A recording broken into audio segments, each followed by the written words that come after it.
Should be loud and clear. Hello, friends. We're continuing our playthrough of Kingdom Death.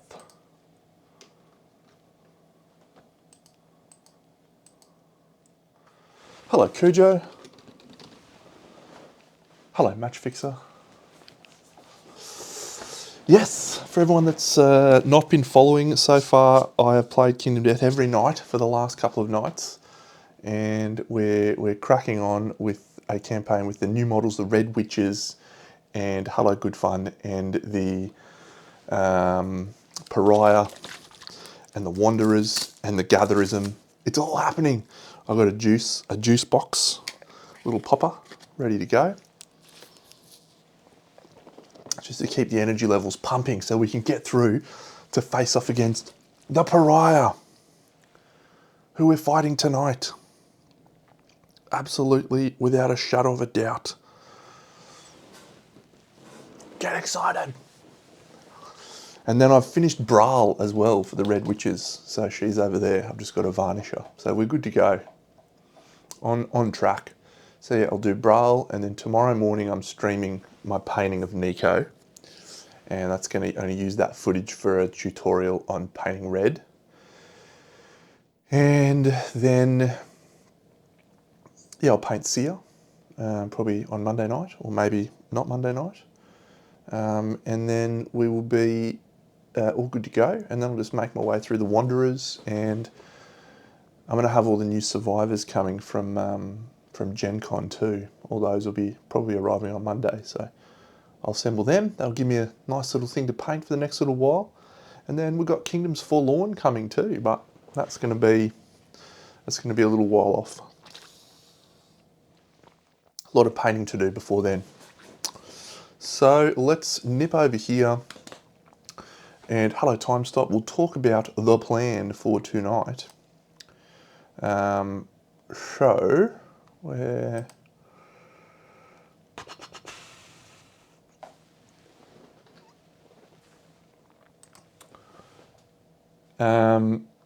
Yeah, we're travelling okay.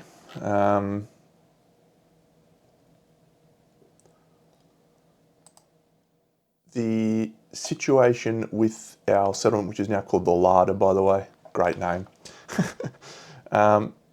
is we had a really tough first prologue fight. We had it 3 times, and we got through, barely. We got 1 survivor that came out of that, so we had to go into the next fight with just bones, which was tough, but we comfortably rolled through that fight, and then we comfortably rolled through another fight against 2 frog dogs. So our sets situation is pretty good. We've got a full rawhide set, and we've also got everything in a frog dog set, well, 3 pieces of a frog dog set, so this is clothed and satiated. The other 2, not so impressive, but we'll get back to them when we get to the Screaming Armour, no doubt. So we're taking out 4 survivors, and I had a bit of time to set up Scribe, so we're all good there. So Biscuit, which is our Rageaholic, hoping to pick up a frenzy drink, and Berserker. Fillet, who we want to level up Desperate Strike, and we'll also level up Tenacity, even though Fillet's blind, it's okay. Water Malone, Facist, all about activating terrain. Our objective in this scenario is to activate as every bit of terrain as we can. And Zachary finally with his Sad Frog Dog song and Death Collector. So if we were to lose one of these people, I would probably be okay. You know, they're probably, yeah, I'd probably, if anyone, it'd be Biscuit. Biscuit's got no insanity, and it's going to be a rough time. It's okay if you start with some insanity as a deadist, but yeah, rocking into deadism with 0 insanity is tough. So we'll see. I would feel better if we were accepting darkness as well, but we're nowhere near that. So anyway, we're going to fight a level 1. I was going to do a level 2 because we've got the hitting power, but we don't have dash. Like, we will just get run over. We'll get smashed if we don't have dash against a level 2. So apparently departing survivors gain 13 survival. I don't know why.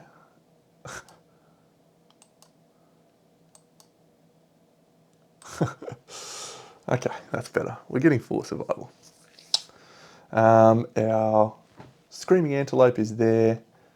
Our survivors are down this end, which is where they start. So let's depart. And when we depart, we have something else that we have to deal with. And that something else that we have to deal with is here, which is this deadism thing. So when we depart,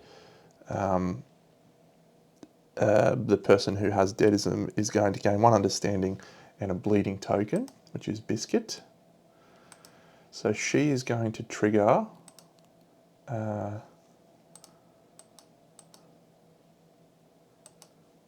understanding, which triggers designs and dandelions, which also triggers an insight, and I think we get a tinker because it was in the departing survivors phase. We're not on the hunt.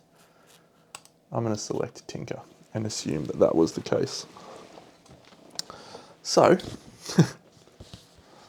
designs and dandelions and an insight roll. So we'll do the insight roll first of all. So settlement phase, tinker. I don't know. I don't know what the correct answer is. A 7. Gain a permanent, no, gain 1 endeavour this settlement phase. Okay, so I'm going to assume that we come back and gain an additional endeavour. Sure. And let's do designs and dandelions. So I actually left it up because I knew this was going to happen. So this survivor, which is Biscuit, is going to meticulously clean the table, and she's going to roll a 4, which is she's going to gain a seed pattern card. And that's the end of designs and dandelions. We did already make the seed pattern deck. We did that at the start of the campaign in our Lantern Year Zero episode. So I'm excited to draw one because they're often really cool. I just got to find where I put them. There they are. So our first, now I just do this with the pattern. Look, I've got all of these patterns that are seed patterns and non-seed patterns and stuff.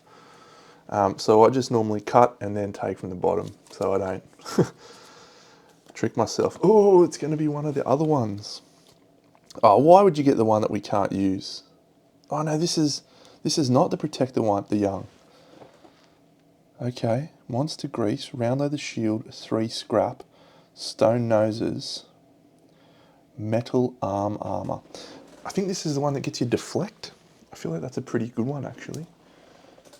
So, okay. Cool.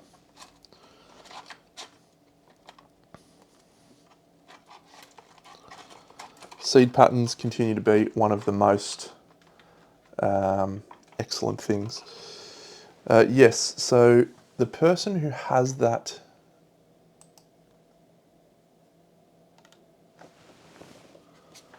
yes, implanted memories, departing survivors gain 1 understanding. Cool. That is from implanted memories. Very good. So 1 there, 1 there, 1 on watermelon, and 1 on Zachary. So that's just a straight buff for the moment, isn't it?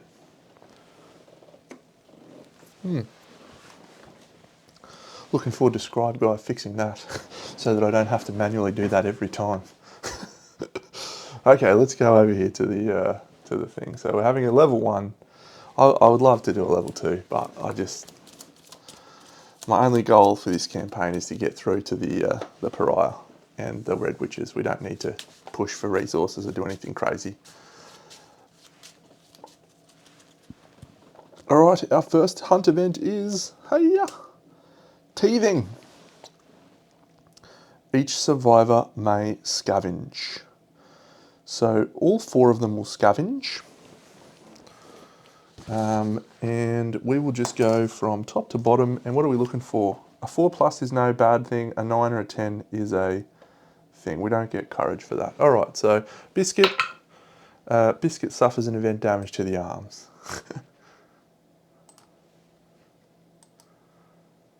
Fillet suffers an event damage to the arms. The 2 people wearing no armour. Next person, that's a 6, nothing. Next person, that's a 7, nothing. No free flat teeth. Boo. Okay, next one, which is Fillet, rolls a random hunt event. Fillet rolls 45. 45, texture like sun. Jagged Valley. All survivors gain 2 bleeding tokens unless the survivor has bandages to patch up their wounds. And everyone suffers 1 event damage to the body. Okay.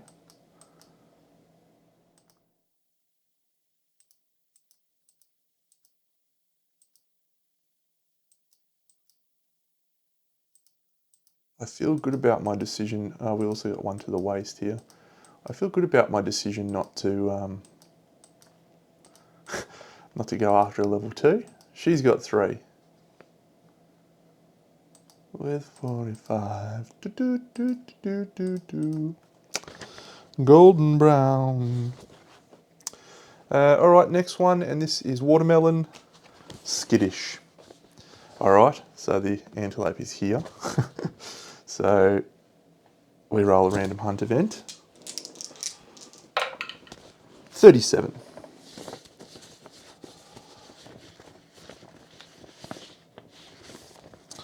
37 is lost. Move the survivors 2 spaces back on the hunt board. 1, 2. So we've now got 1, 2, 3 more random events. Now, you're only supposed to lay out cards for those ones. So I shouldn't be flipping cards, even though I really want to. I don't think you should be flipping cards, but it was a random event anyway. 39. 38 is Gregalope, Heavy Mist. Roll 1d10. And the result is even. No, that's a 9. So the result is odd. Rolled again on the hunt event table. 75. Oh, every time I see a 7, I think it's going to be a key. The event revealer. So we are 1, 2, 3. Back 1, 4. So we are Zachary. Is that right? Or are we 5? We're back to Biscuit. 1, 2,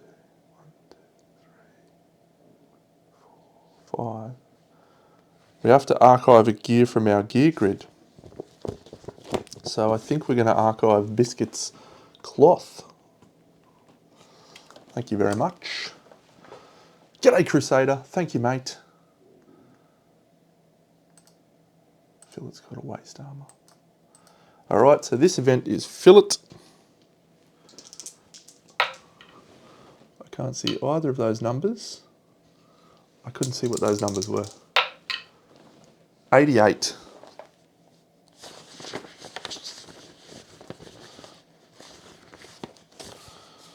The Sword and the Statue.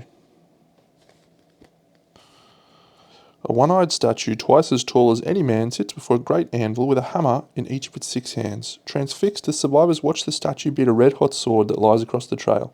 Do we want the Muramasa? Anyone gains 1 courage and adds their hunt XP. I don't think I want Muramasa. In fact, I'm certain I don't want it, because I don't want a dismembered arm.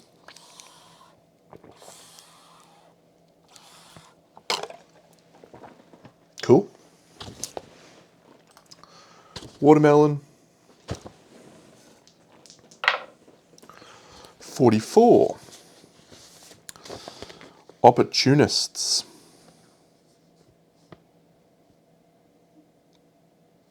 We'll follow the larger tracks. We don't need to fight a weaker guy. And the last one, which is a random event, is 39. Did I already do 39? Heavy mist. We have to roll to see if we go again. We're odd, so we're rolling again. If the showdown begins in the next space on the hunt board, the monster ambushes the survivors. We're getting ambushed. 72, come on, man. Something to pass the time. If the settlement does not have symposium, we do not. Roll again. 38. The never-ending hunt phase. Gregalope.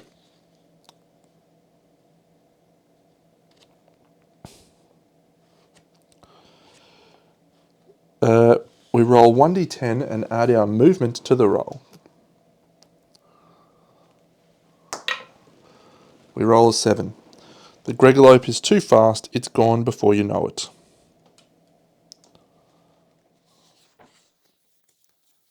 Hello, 25th Cam. We make it, but we are being ambushed by a screaming antelope because of the fog.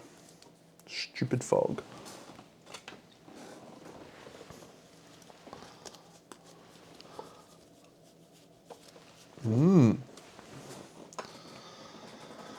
Alright, well, we need to deal ourselves. So with our physiognomy, we don't get... Yeah, we get to draw an additional terrain card and place it during setup. As well as, over here, we also get to do 2 random terrain cards. So we're setting up 3 random terrain cards. So the first one is a giant stone face. Not really helpful when we don't have a bow. The next one is cool. And the third one is tall grass. Alright. So I haven't seen that one before. That's the new wrought ironworks thing, I think. So 2 tall grass, the ironworks, and a giant stone face. Has anyone used that thing yet? The wrought ironworks?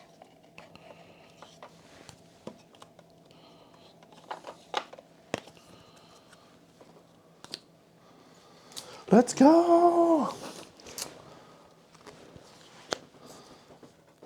Alright, so the stone face, at least 5 spaces away from all board edges. That can be like that. Yeah, awesome. I'm excited. Perfect lantern set up at least 5 spaces away from all board edges. So that can go like that. Tall grass set up at least 4 spaces away from all other tall grass. So that one can go there. And this one can go over here. So we can be next to the tall grass and get ourselves a couple of wrought ironworks things. So, our facist is watermelon. So we're going to make sure she is next to all of the terrain. So actually we might just go here with her. She doesn't need to attack at all. We're getting ambushed too. That's unfortunate. All right. So let's set up our thing. So we need 3 advanced. 1, 2, 3. And we need 7 basic. 1, 2, 3, 4, 5, 6, 7. Did we get a heal one? Ooh, we did. Cool.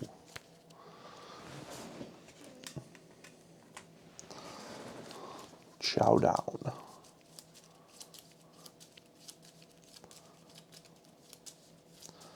Yeah, I feel bad about doing a level 1 antelope.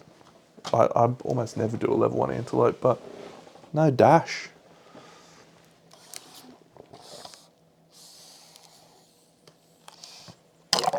So what do we need to do with this perfect lantern thing?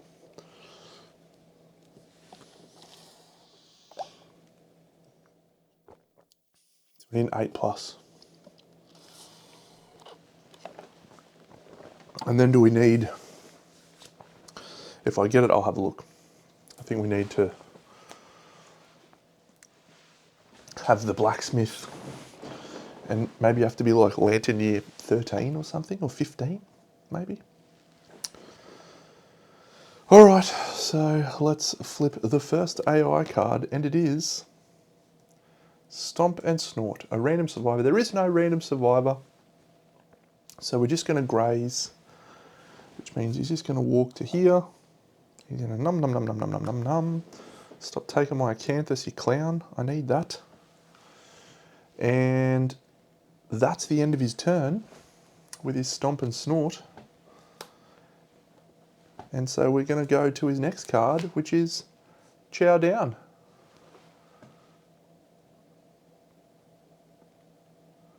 Chow Down's on top of the deck.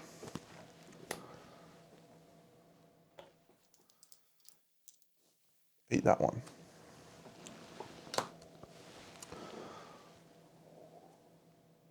All right, so we are actually... He's going to chow down again, isn't he? All right, we don't really want that. We'll do a rawhide. We'll do a rawhide. Okay, so starting here with Zachary, so he's going to use his rawhide headband.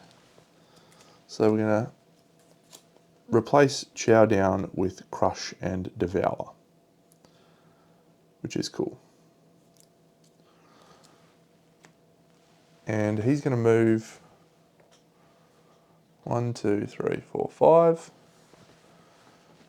And he's done. The biscuit's just going to move up behind the stone face. That's fine.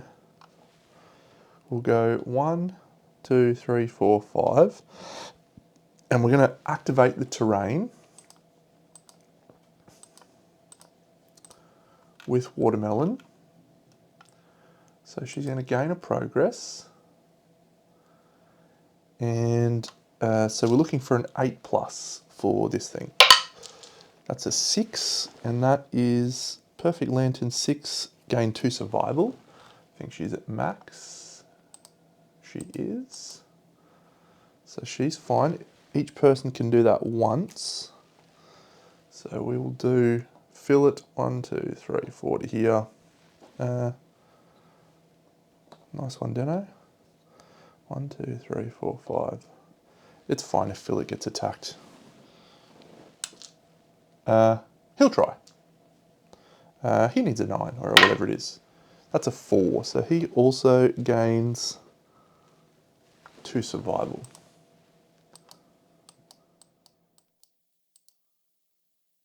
Okay, so that's our turn. That's impressive stuff. So this is the card, which we know what it is. It's the Crush and Devour. Closest threat in field of view in range. It's Fillet. He's going to move and devour us. Cool.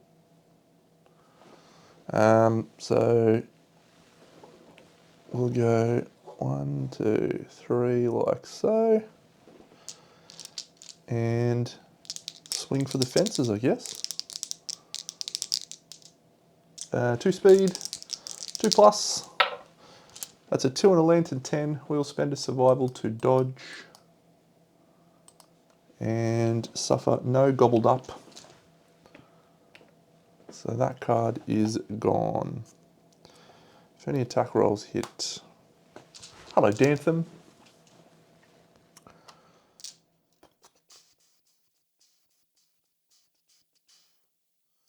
All right, let's send our physiognomist 1, 2, 3, 4, 5 up here to the bug patch, and we will attempt to harvest the bug patch, and we roll a 9. Gain a random vermin resource. Archive this terrain.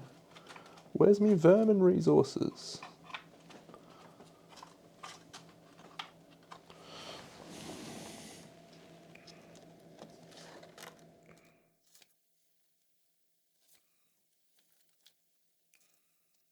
vignettes, something, strain milestones, fighting arts. So many things.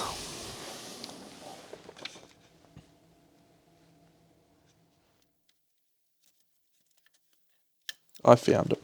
Hooray! A vermin resource. We will get a delicious crab spider. How wonderful.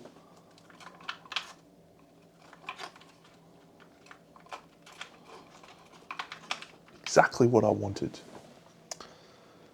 So she's gone and she has activated terrain for a second time. Well done. And the bug patch disappears. I'm actually going to do Zachary. He's going to move 1, 2, 3, 4, 5, and he's going to try and activate this thing and see if he can get, what is an 8 plus? It's a 3, so he suffers damage, does he? A -1 evasion token.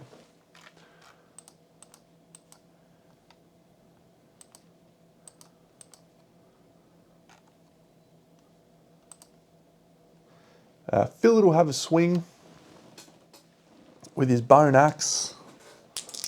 2 and a 6 plus. He doesn't have a thing because he's blind, so he's just 2 and a 6. He rolls a 5 and a 1.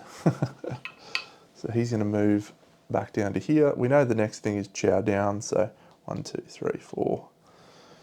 She's going to attack in the blind with her fist and tooth because she's got a bone club. A 2 and a 3. We've done really well so far in this showdown. Really well. So it's literally Showdown. This goes back on top. It consumes this, eats that, and that's the end of its turn. All right, well,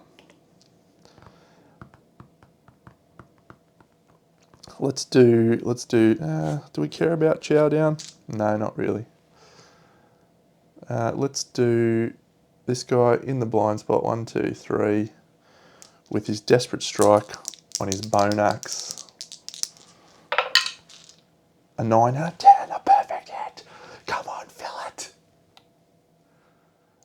And he'll also spend a tenacity to level up to tenacity 2 because he spent 1 before. So we're leveling up tenacity, and his perfect hit means he's got +1 strength on this attack. How good is that? Level 2 tenacity and desperate strike levels up.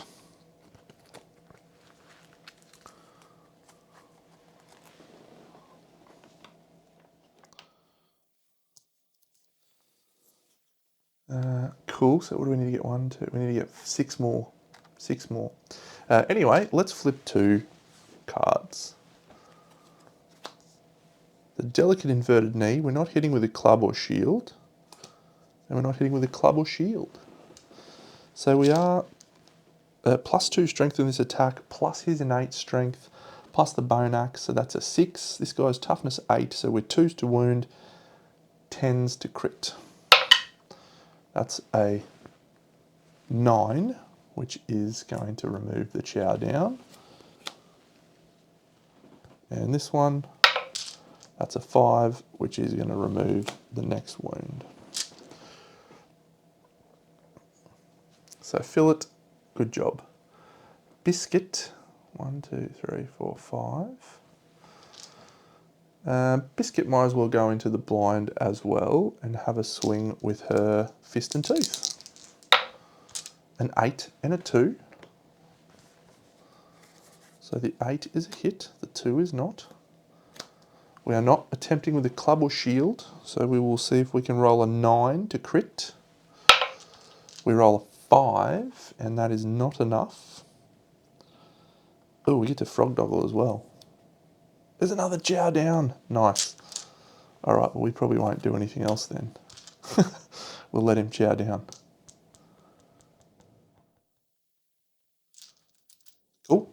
And she's going to move 1, 2, 3 to here, and she's going to activate the acanthus plants that are over there.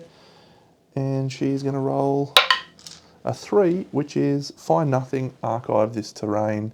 She's activated another piece of terrain. And that's the end of our turn. So the little screaming antelope, he's just going to chow down. So he's going to move to the nearest acanthus plant, which is this one. He's going to eat it. Just eat it, and he's going to heal 1d5. He heals the 2 wounds that we did. Yay!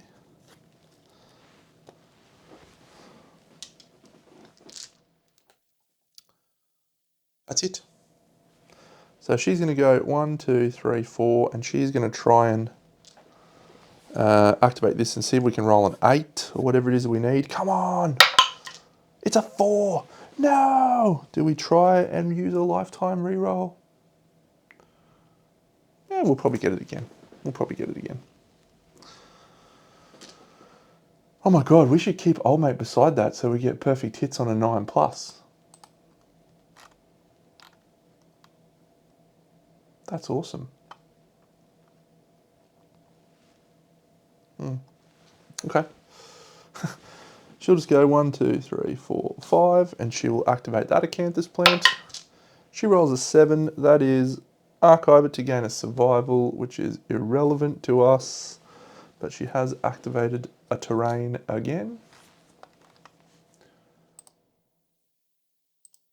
Biscuit, done. Watermelon activates another piece of terrain.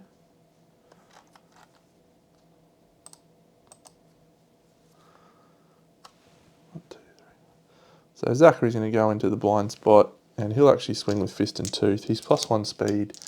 He does have Sad Frog Dog Song. So he rolls a perfect hit, and the other 2 miss, and they are 9 damage in total. So, or 9 for the miss. So we are 2s to wound, and we are 9s to crit. We roll a crit. The monster gains a -1 speed token. And archive this card. Okay.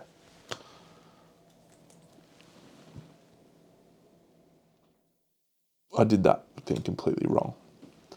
Hello, Plank. Those 2 should have gone underneath, over here. Not the 2 that I put down.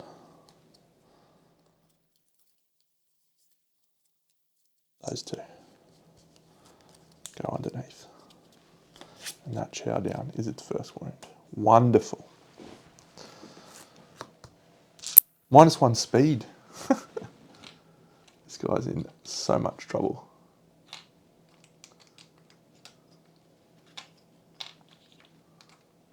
That is speed, damage, movement, accuracy, torment, toughness. Where's me speed tokens?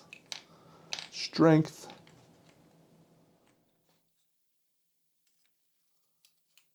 There it is.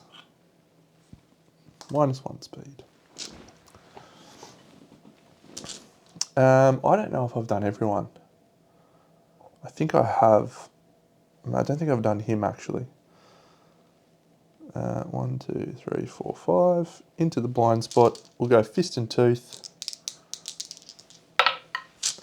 A perfect hit. Come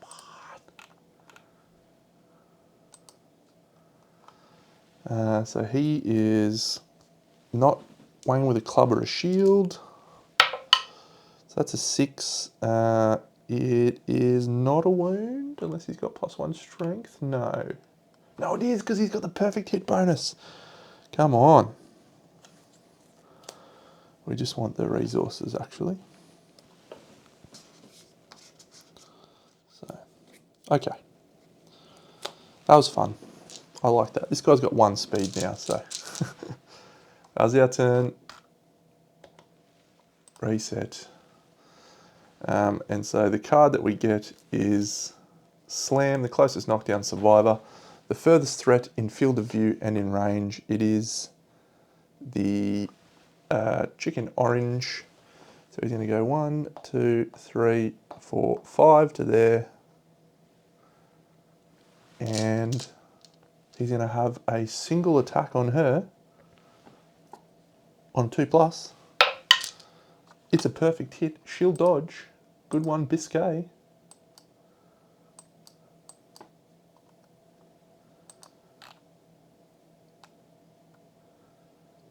And that's it.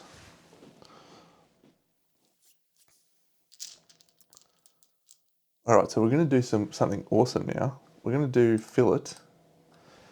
And he's just going to move 1, 2, 3, 4. So he's adjacent to the Screaming Antelope, but he's also adjacent to the Perfect Lantern.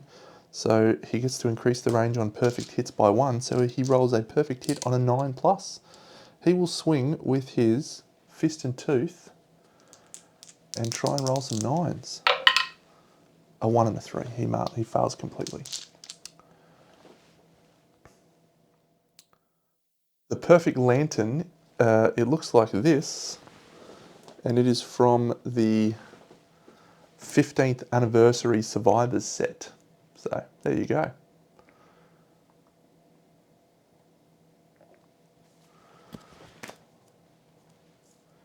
And I failed with it this time. We need to get it again, but we've got facism, so we should be okay. Speaking of facism, little watermelon's going to walk over here, and she's going to activate the giant stone face. She's going to move on to it. Oh look, she's activated terrain. Bloop. Physiognomy. Yes, it does get you a location, but I failed to roll an 8+ in 4 attempts. But we've leveled up to Physiognomy 2, which is a good result for this showdown. Everyone's attacked except for Zach. What are you wielding, Zach? The Crest Axe. You got Death Collector. I don't think we need any other level up things other than Desperate Strike. So yeah, we might just basically stay right where we are and not do anything else, and just try for perfect hits and Fist and Tooth, and just try and farm this guy for resources. Cool. So he's going to attack, and again, the reason we can do this is he's -1 speed. Bolt. All right. My plan's failed. Move and attack target. It's 1 speed. It's a 2+. Oh, look, he hits. It's the furthest threat in range, so it is going to be her. Moves to there. Fails to hit her, and then full move. 1, 2, 3, 4, 5, 6, 7, 8. So he's an idiot. My plan's failed. There's nothing more to harvest, so she might as well have a swing with her Grapple Claw, because she's got Deadly and a Luck Charm. So let's have a look down here. She's got the Frog Doggle, so we're going to start with Watermelon. This bolt comes back here. If this attack damaged the target... Alright, so we don't actually want her to be attacking. I suppose that's fine. No, she'll move away. Because I don't want to actually get thingies. 1, 2, 3, 4, 5. That's fine. We'll just let him draw his card. We'll actually look at these two using Zachary. Ooh, Lone Rampage. We will keep that one not on top. Thank you very much. This card, furthest threat in field of view and in range. 1, 2, 3, 4, 5, 6, 7, 8. No one's in range, and so it is going to graze. Graze. Full moves to the closest acanthus plant.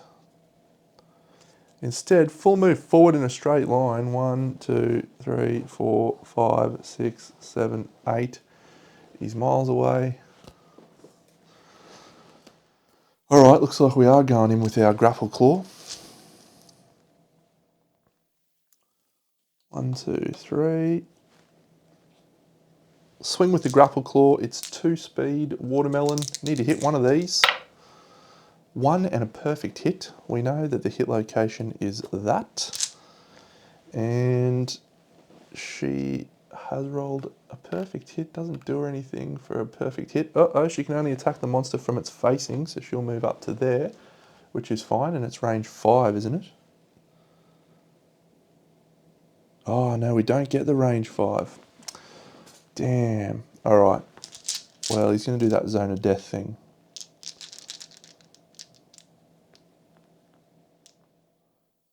Oh, that's okay. We can use the thing. So yeah, so basically what I was trying to prevent there was this card, which is the zone of death. But we've got the rawhide headband, so we'll just put back kick, and we need to put someone in range.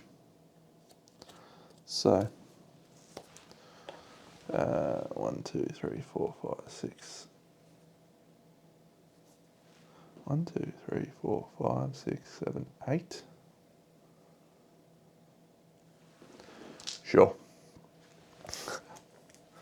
He brings out a back kick. Goes to the closest threat in range. He's down here. He's rolling 1 dice. Oh, look, we block him. We dodge. Zachary rolls a dodge. Zachary's got a rawhide set. Does he get his survival back? No. Okay. All right, so we'll go 1, 2, 3, 4, and we'll trigger an attack from the blind spot with Fist and Tooth from Fillet. Fillet rolls a 9. Come on, man. If he was next to that thing, it would have been another perfect hit. 9 to 7 is 2 hits, though, actually. So we got 1, 2, first strike.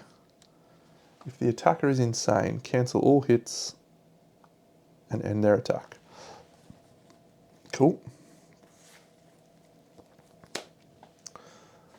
Zachary will punch Fist and Tooth, and then he'll move away.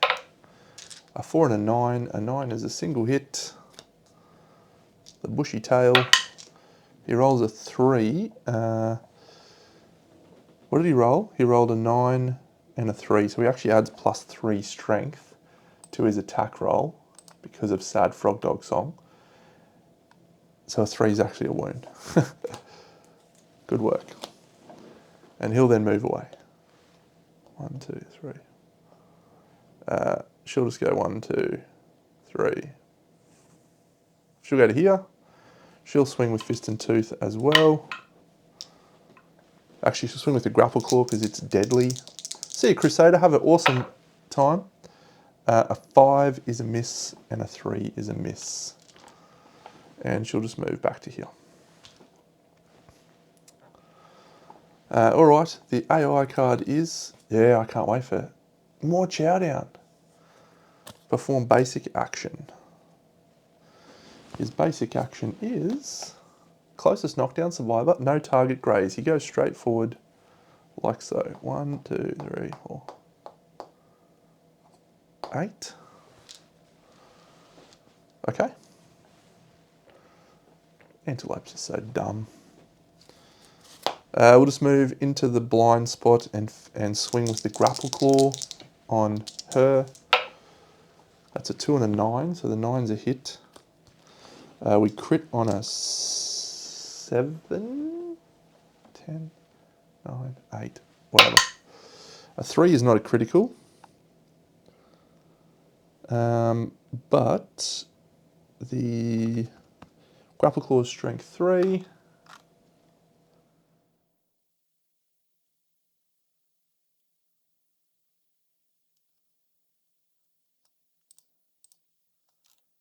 She's strength 1, 4, and 3 is 7, so that's not a wound.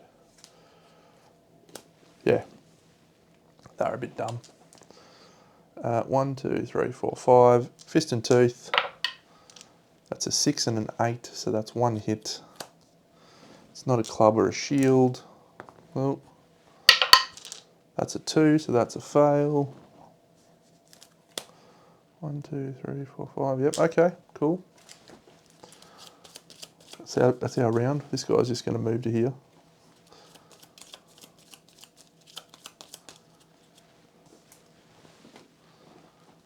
We'll flip. A back kick. No. Turn monster. So target is in blind spot. Watermelon is already in the blind spot. It's a perfect hit. Watermelon will dodge. And that's the end of the antelope. So Watermelon's going to move. She's going to attack with the grapple claw. She rolls 2 hits. 1, 2. She crits on 8s. So that's a critical. Screaming Antelope and a -1 toughness token. Nice.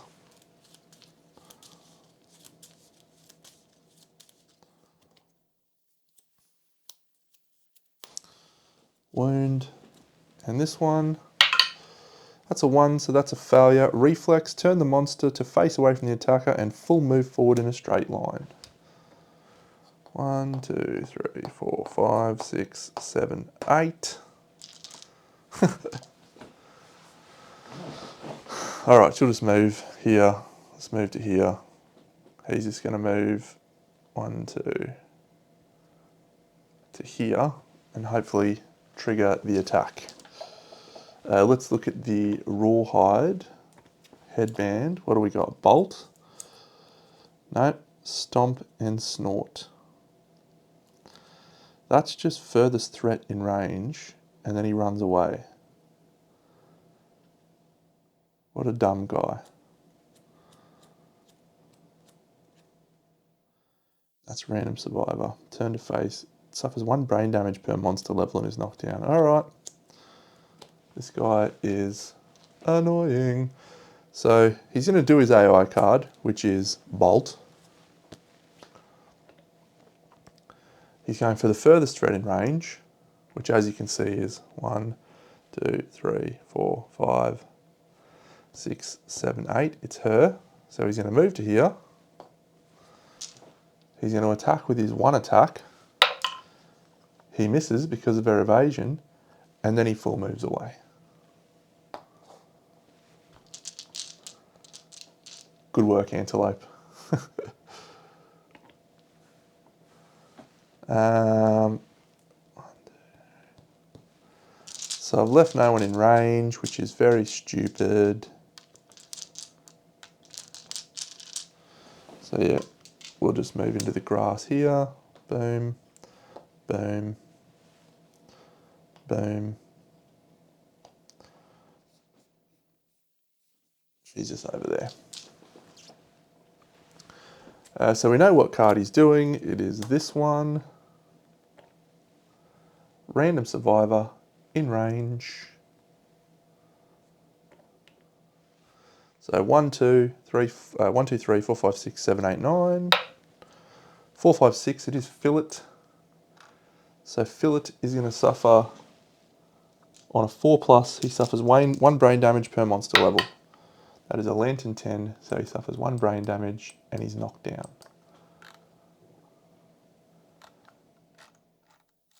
I just realised that we've got facism on that chick with the grapple claw, so she shouldn't have been attacking in the blind spot, but I don't think it matters an awful amount. If the target is insane, they suffer knockback 5. 1, 2, 3, 4, 5. He's knocked down. Good work. Back to us. Zachary will move 1, 2, 3, 4, and he's going to attack with Fist and Tooth. The monster is toughness 7 at this point, don't forget. So he rolls a 6, which is a hit. Super dense. Fist and Tooth, no problems. That's a 4 with Sad Frog Dog Song. That is a wound.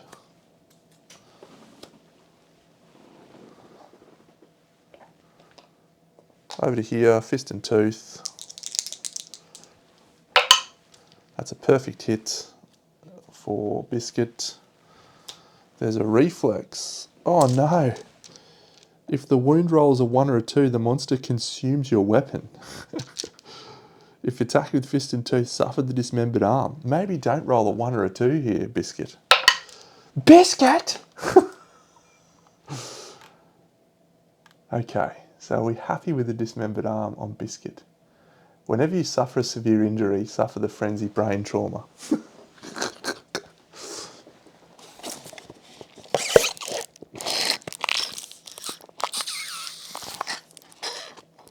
Which interestingly will trigger Death Poet. She's wielding a bone club, so she can't wield the bone club. All right, let's roll with this because I think this could be okay. Literally. Dismembered arm, boom. She suffers the frenzy brain trauma. So she's going to gain 1d5 insanity, 3, however she can't gain insanity. So she's going to gain a strength token, 1, and a speed token, 1, because she is now frenzied. Oh! She suffered the frenzy brain trauma, so she gains a thingy on Death Poet. Dismembered arm also gains a bleeding token.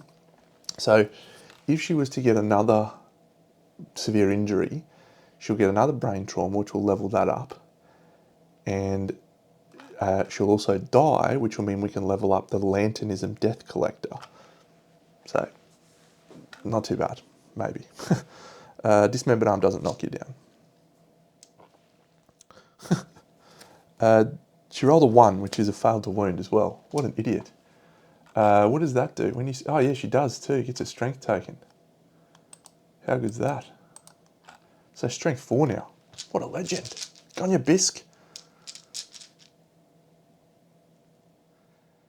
Yeah, that's fine. We'll let the monster have a turn. Crush and Devour. Closest threat in field of view and in range. It has to be Biscuit. So the monster attacks Biscuit. 2 speed, hitting on a 2+, which goes to a 3+. That's a 9 and a 6. It's 2 hits. Where are you getting hit, Biscuit? The body and the waist. Oh, if any attack rolls hit, the target gains the gobbled up. Okay, so we don't actually have to do that. We just get the gobbled up. Oh my god, I haven't got gobbled up in forever. What does that do? I can't remember the last time I got this status card. Yeah, he's going to crush and devour, isn't he? There it is, gobbled up.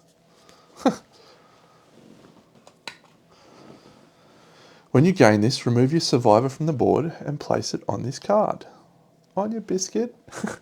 And then, crush and devour.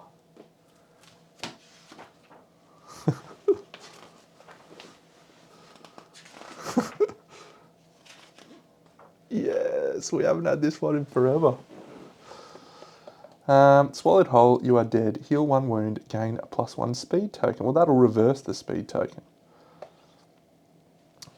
You are masticated. What does she get?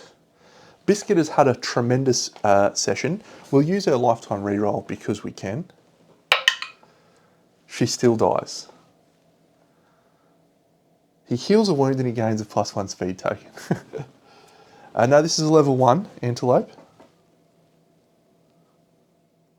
So it's a before damage, it says. Before damage. Yeah. So the card says, when you gain this, remove your survivor from and place him on this card, then crush and devour. So at the start of your act, crush and devour masticated. So you just roll on masticated. Has it been reworked to after hit, has it? Well, I got hit twice. I can't dodge because I'm frenzied.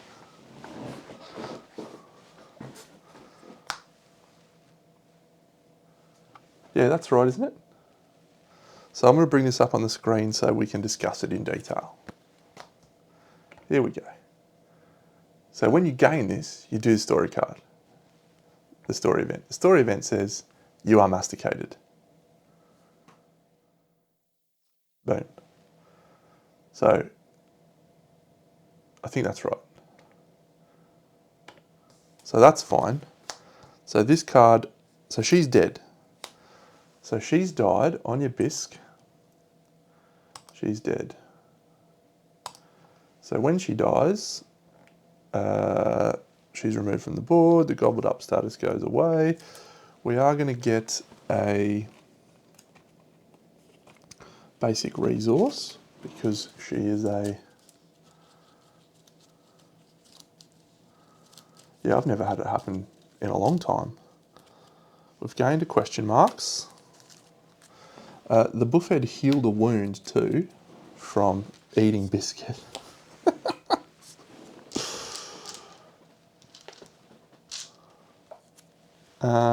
Very good. And he stands up now there. And there's a fallen lantern terrain tile on the board. So our dreams of getting Frenzy Rageaholic has failed. Our dreams of pretty much everything has failed. Yeah, that's a tragedy. That's a tragedy. We press on. We press on.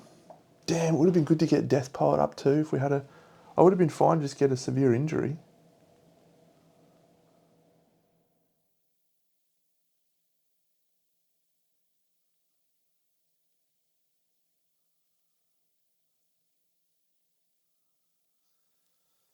Okay. So it's our turn. We can't spend survival with our friend, so let's do this. He'll just go 1, 2, 3, 4, 5. She'll go 1, 2, 3, 4, 5. He's going to move to here, and he's going to collect the Fallen Lantern, which is a 1. Excellent. Rolling some 1s, Deno. Keep it happening. Where is it? Oh, that's up here. There we go. Fallen Lantern. A 1. It burns! Suffer 3 damage to your arms and gain a monster level insanity.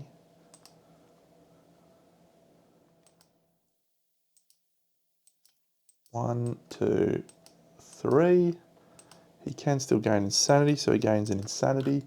And he has activated a Fallen Lantern, which advances us to Death Collector 2. Ooh, he's got +1 strength and accuracy while he has a death token. Good.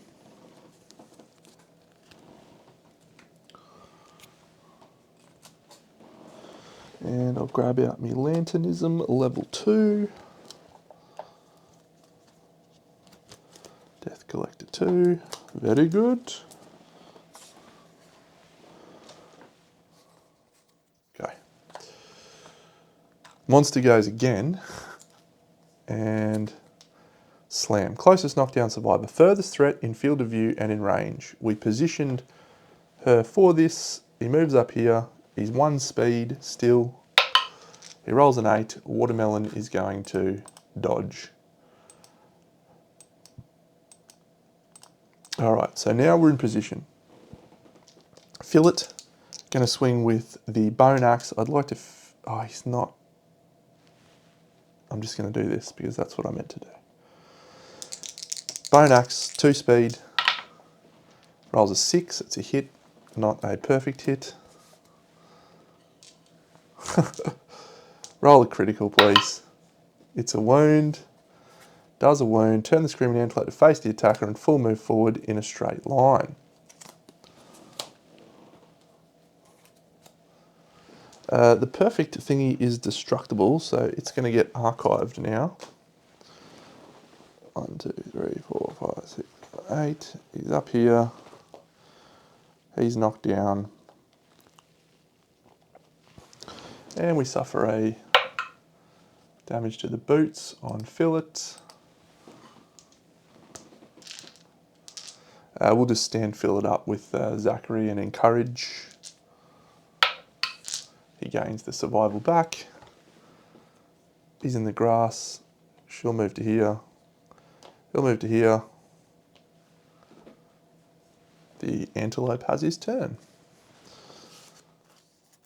So we could have smacked this antelope in the face, right? But we're just trying to get resources, so I don't know what the pariah is going to do with our resources, but stomp and snort, random survivor in range. 1, 2, 3, it's going to be watermelon. Okay, so it's fillet, so it moves up to fillet. Oh no, it doesn't. Turn to face the target on a 4+. Suffers a brain damage. He does suffer a brain damage. And he's knocked down.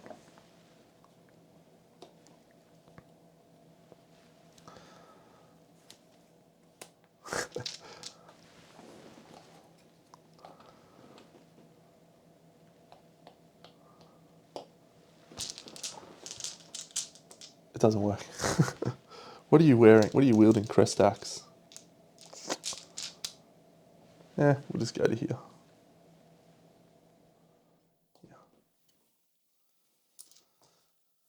Alright, the buffhead flips crush and devour, closest threat in field of view and in range. It's him. He moves to here.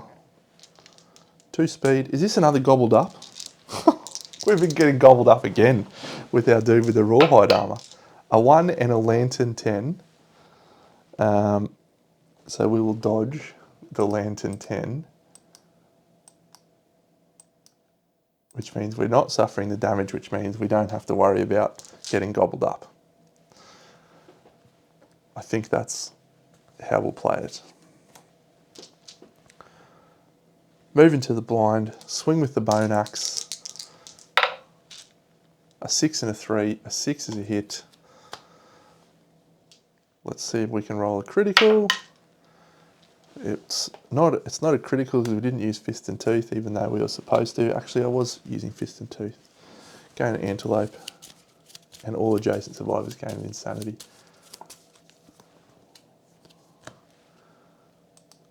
One. She's not adjacent. 2.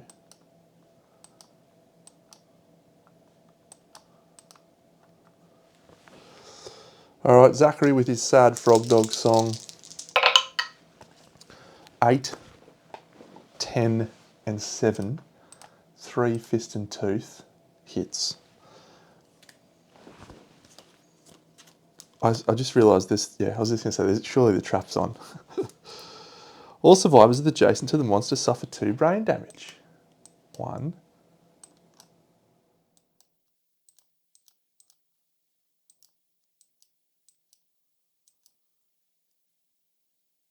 Knockback 5 and a knockdown. 2. Oh, it's only him that does that. 1, 4, 5. Knockdown, knockdown. And he then runs away.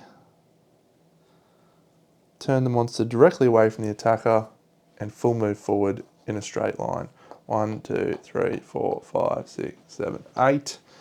Anyone gain 1 random disorder in addition to the normal collision rules. Fillet suffers a damage to the hand, and he gains a random disorder.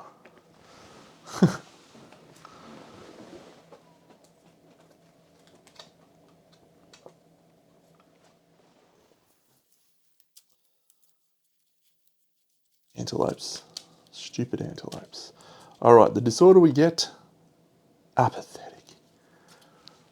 What is going on?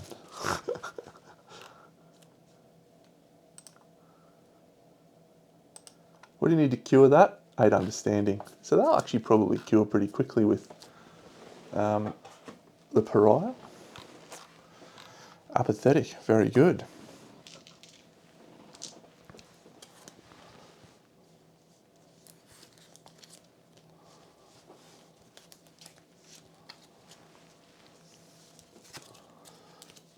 Yeah, that's okay. It's just an antelope, that's the thing. It's it's such a dumb fight. She'll stand him up. How many survival she got left? Yeah, well, she'll stand him up. Let's have a look at what he does. Slam, the closest knockdown survivor. All right. Fillet. Takes 1 to the face because he can't dodge. He suffers 1 to the boots. He's already knocked down. Philip now stands up. Turn to face. Philip's going to attack with fist and tooth and then walk away. He rolls a 9 and a 7, one hit, which is a 9. And wounds, very good. He doesn't have any luck. No, so that's just one wound. It's an 8, not a 9. Then he move away, 1, 2, 3, 4, 5. He does have one -1 accuracy, yes, so he rolled one hit. But because he's got ocular parasites, so he's effectively 0.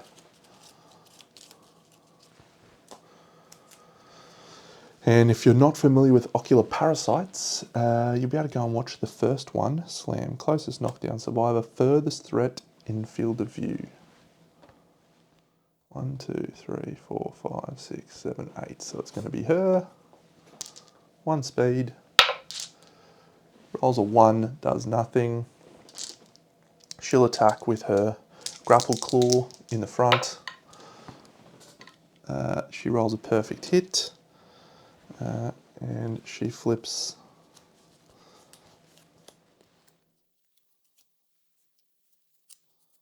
long screen. Gnarled horns. She's critting on 8s. That's an 8. Gain a screaming antelope and ruin horns. Persistent injury.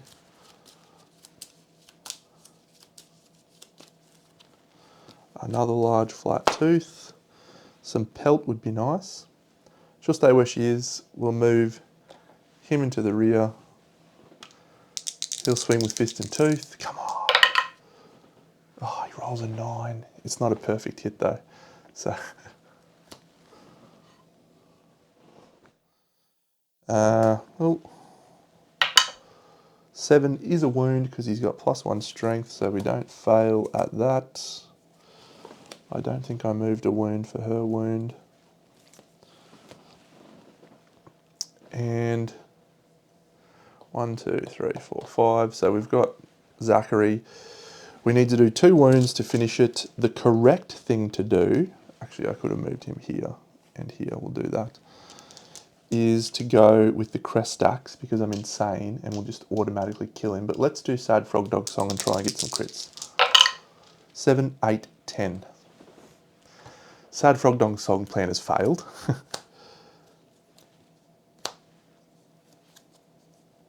-2 toughness to wound this location. So fist and tooth is good. So we're critting on 9s. And we need 2 of these to get through. So there's a failure reaction there. We won't worry about the failure reaction. We'll do this one. -2 toughness to wound this location. He's already got a -1 toughness token. So he's 7 down to 5 with strength 2. So he's a 3 to wound. He's actually a 2 to wound because he's got a +1 strength token from his Death Collector. He's actually turned into a bit of a beast, really. So that's a wound. And no resource. And then this one. It's a wound, not a critical. It's close to a critical. And that's it.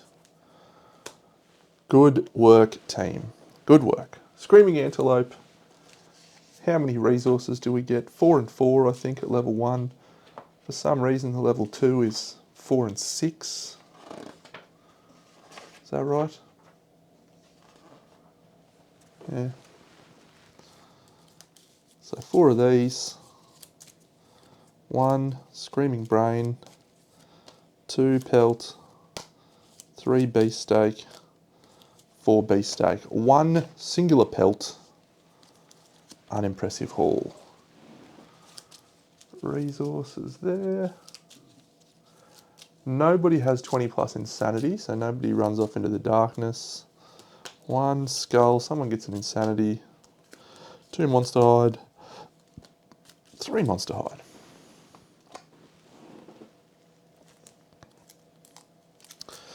The person to get insanity will be Watermelon.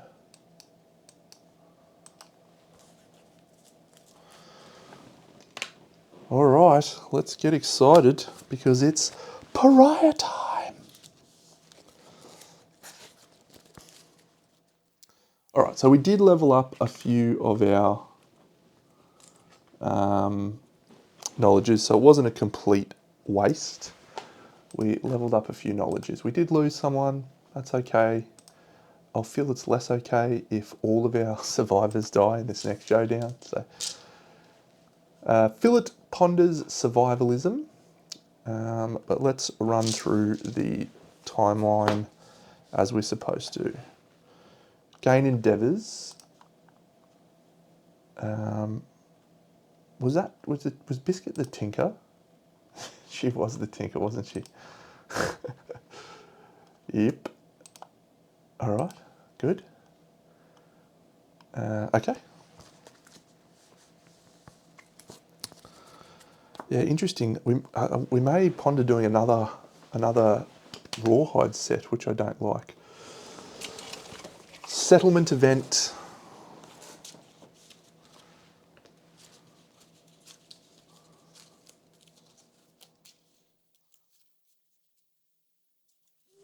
Yes, from the insight roll.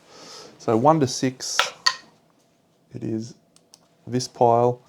We'll split this pile again. Same deal. It's this pile, and we're going to count down 7. 1, 2, 3, 4, 5, 6. We'll flip to the top. Jousting! Jousting! The bell's lofty presence inspires a competition of righteous skill. Nominate 2 survivors with at least 1 hunt XP. The higher result is the winner, the lower result is the loser. Use the difference between rolls to determine. Who do we have? That's got at least 1 hunt XP. Pierogi and Sushi. Yeah, I reckon we'll go licorice and sushi. Licorice and sushi. So sushi is going to roll a 5 and licorice is going to roll a 6. So the difference is a well-met challenge, just managing to graze the loser. The winner gains +1 strength token if they depart this lantern year. So Pierogi gains a +1 strength token if she departs, which she will. Good work, Pierogi.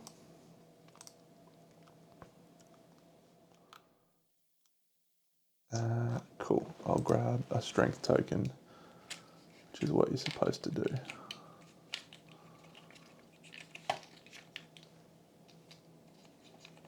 If I could find me strength tokens.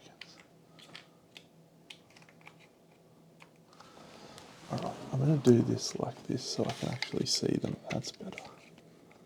That's better. Pierogi gets a strength token. Okay, so jousting's done. Last time I did this, I rolled a 7 and the loser suffers a random severe head injury and they died. The winner is duty bound to change their weapon specialisation to club and they gain +3 proficiency and add Sir to the start of their name. So I had to put up with my mate calling himself Sir Tobes for the rest of the fucking campaign. It was an absolute stitch up. No, the loser had to skip the next hunt. They fume. They had to skip the next hunt.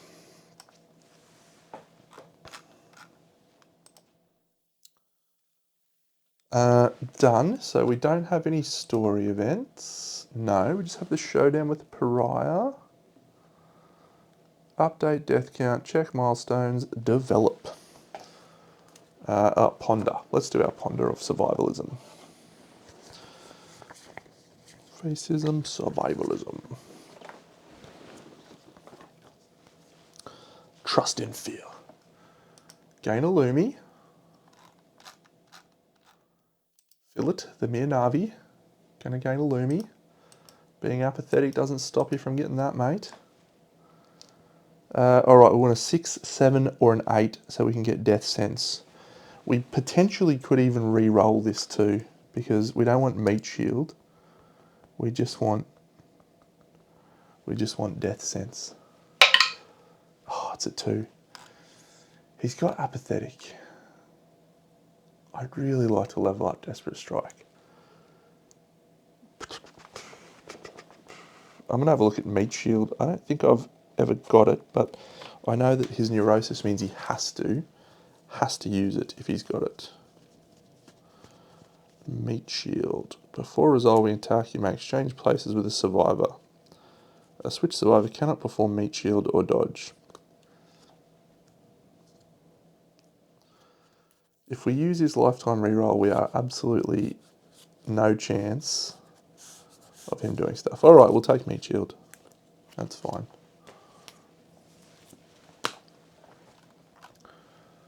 Knowledge, Meat Shield. We'll send him into the next fight, I reckon. Oof, I'm excited for the next fight. We got no dash or anything, so.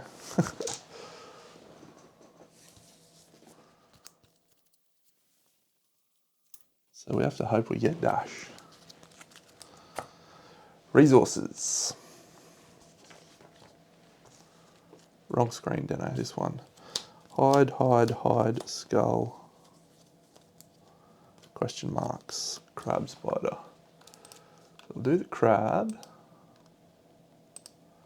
Screaming antelope. 2 beefsteaks. A pelt of screaming brain.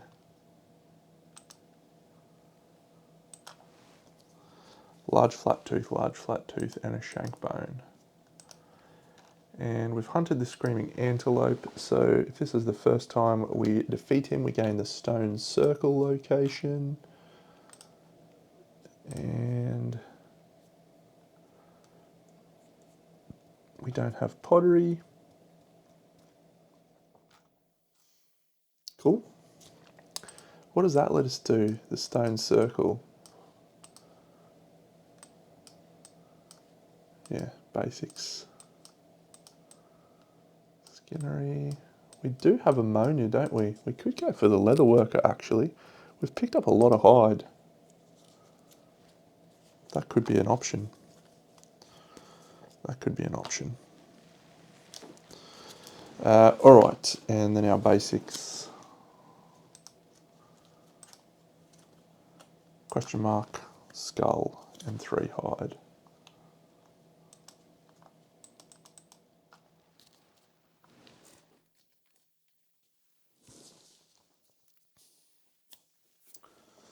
So,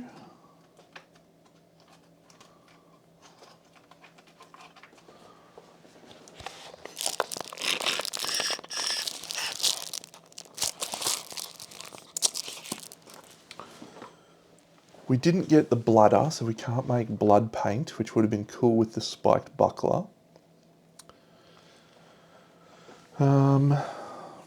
What else can we craft at the Screaming Antelope's house?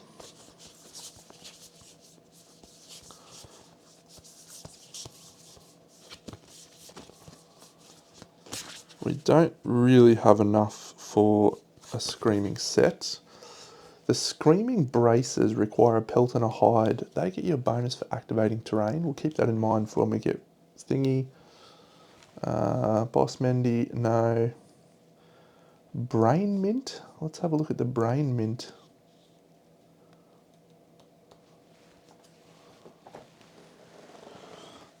I don't think it's any good, but let's check.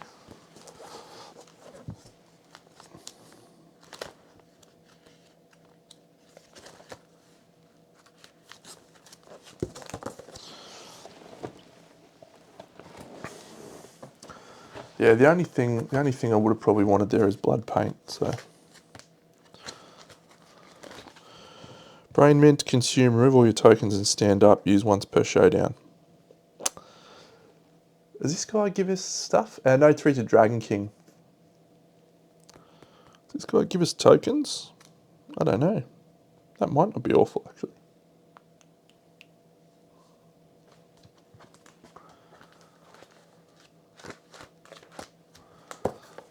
So I do have ammonia. means I can make leather. Does get rid of bleed.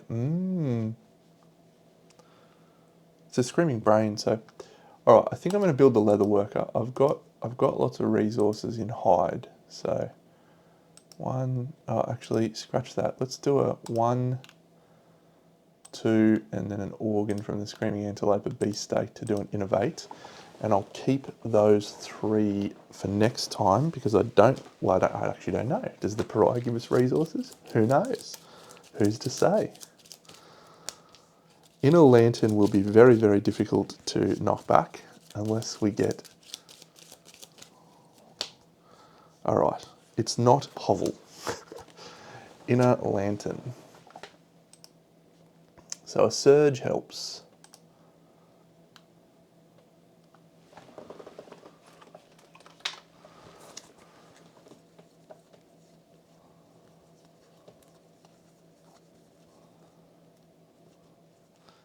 Character, that's nice.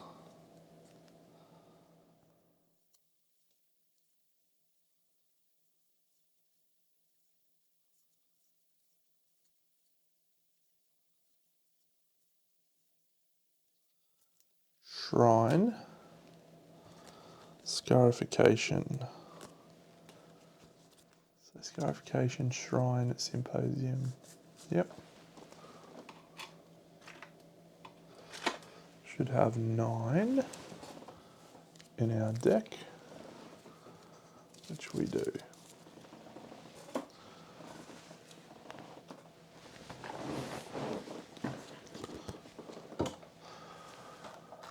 All right, I don't know if this guy's going to smash up our resources, so I just want to keep a hide, organ, and a bone for an innovate. The rest I'm going to try and spend. So we'll go hide, bone, and then we'll go hide, hide to make the leather crafter. I don't really want to use a pelt. Hide.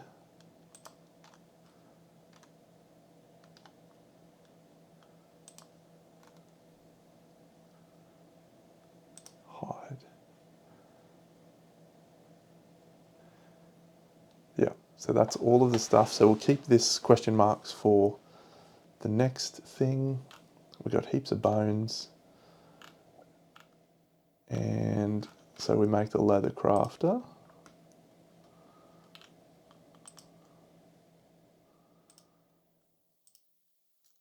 Can't actually make, we could make leather, but so innovate we've done, shared experience, leather making, but don't have 3 things, so we can't do a mere Navi. I guess we're probably just doing an augury. Or we could clean the drafting table, couldn't we? I didn't add drafting table on here. Polish the drafting table and see if we can get some cool patterns.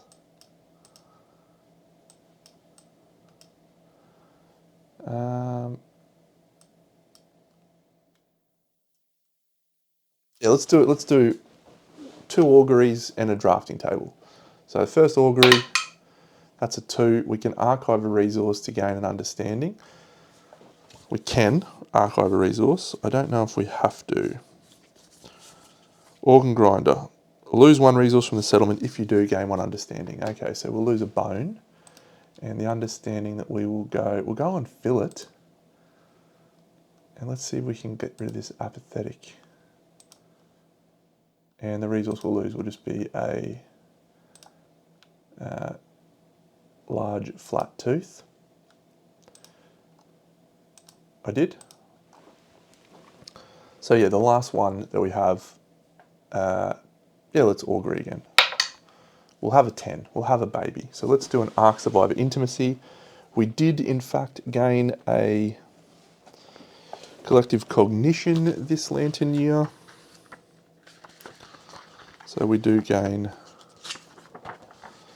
A, B, C, D, E, F, G, H, I, Intimacy. We do gain a +1 to this roll. Lifetime rerolls in play. We didn't get a grand feast. We don't have hovel. We don't have bed. We roll 2 dice and pick the lowest. Nominate 2 consenting survivors. So we use 2 people that haven't gone out, which will be Meryl and Paul. We'll need to change their names to something food related. That's a 1 and a 4. So because we've rolled a 1, we'll use our intimacy adrift. And that bookmark is here. And that specifies when you roll a, place this bookmark, yeah. When you roll a 1, the nominated survivors march into darkness. Take this as an omen of hope, gain a population. The uncanny new survivor is a female. And their name, what's a delicious food that everyone loves? Oh, do we get an omen too? It is an omen. Cool. Let's do her. She gains a permanent accuracy. Donut. Dumpling's good, yeah. I like both of those. Ice cream. Youth cream. I've got it. One thing that absolutely everyone loves.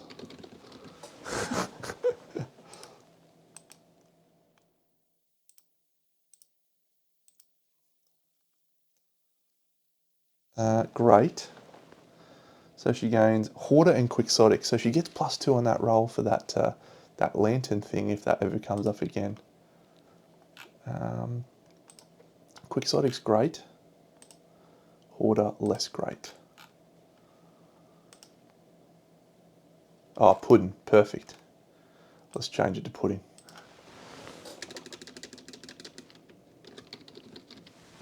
I like that better than coriander.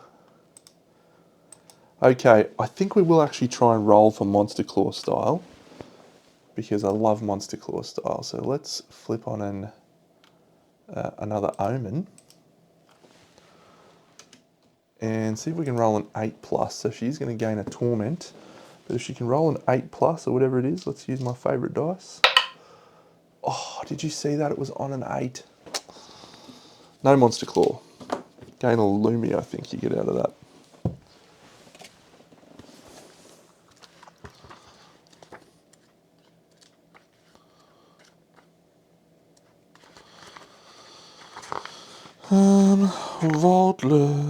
Vaultless.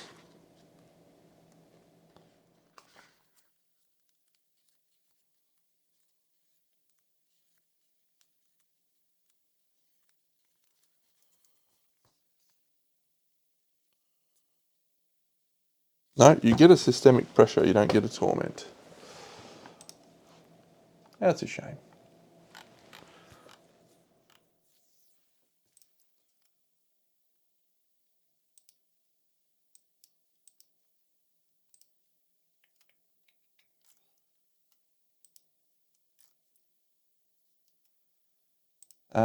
What else did I have to do? Nothing. So, do we send out pudding? Probably not. We've only got 1 stinky crest axe.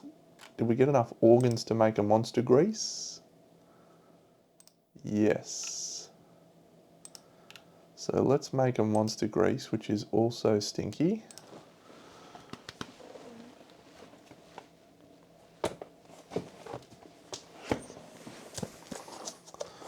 And that way we can take out 2 people with a proctophilia,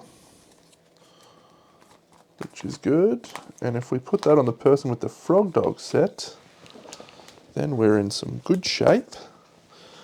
Didn't get a single acanthus in that showdown. I was really hoping I'd get some acanthus. And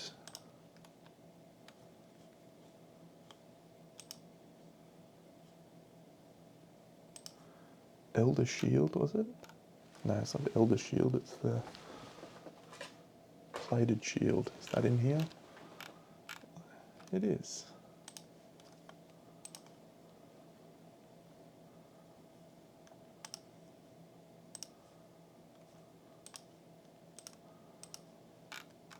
All right, let's work out who's going.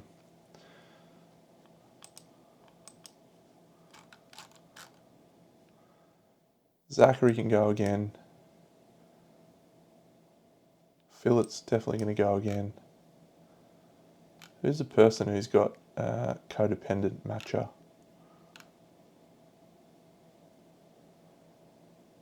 Yeah, we just got to get some hide. Sushi can't go. Puddin', let's keep her. Pierogi's going to go. Oh, has Licorice got a philosophy? Why'd she not roll a philosophy?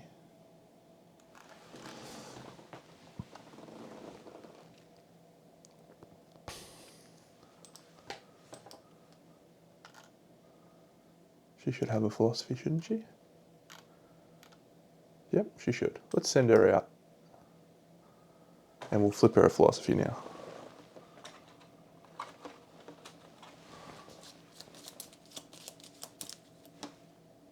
Apparently she's a champion. Good one, don't I? Maybe take from the deck of available philosophies for a change. I hate this game. She's got 13 insanity, so that's good.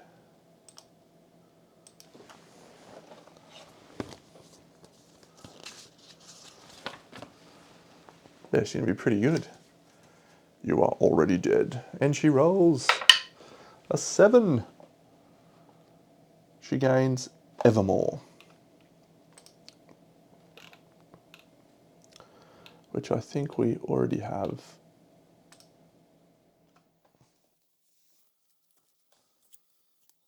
Do we? No, we don't.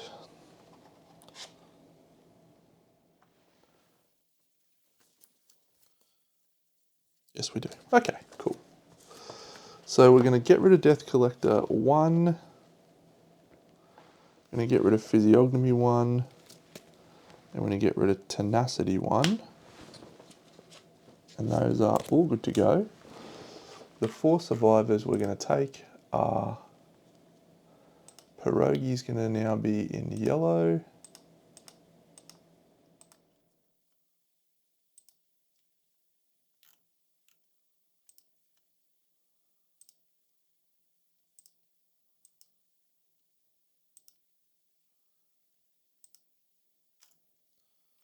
All right, let's do it, friends. Let's just get amongst it. Let's do this. Forget about the rest. So Pierogi's a deadest, must have stinky gear. Licorice doesn't have a Proctophilia. This guy's got apathetic. Good.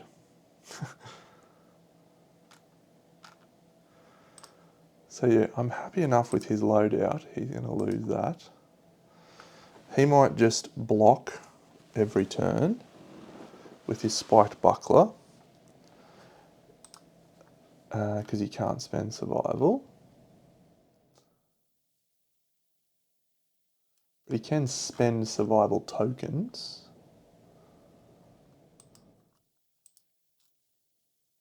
Yes, the grease obviously goes here, which gets us 3 greens.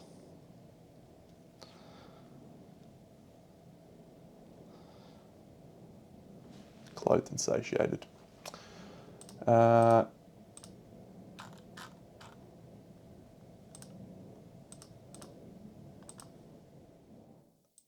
Pierogi is taking Froggo set. Grapple Claw moves down to here. And this becomes an Organ Grinder. Monster Grease. So yeah, she's got a Proctophilia. Yep, so she's got the stink token, so she's fine. So she's got 1, 2 bonus evasion, so she's evasion 3. Very nice for Pierogi. Zachary, he's just got the Crestax. Fine. So yeah, we'll keep the Grapple Claw in there. Yeah, that's it. That'll do.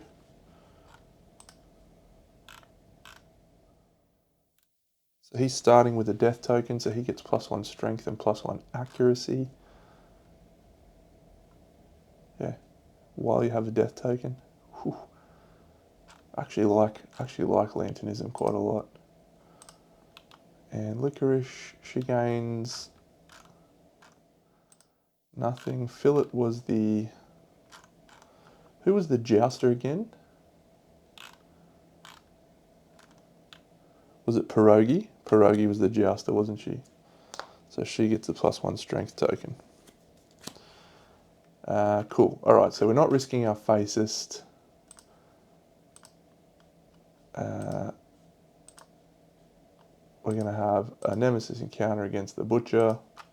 Technically, close.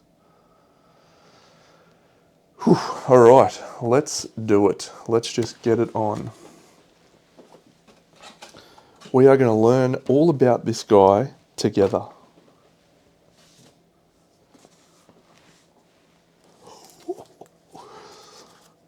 Get excited.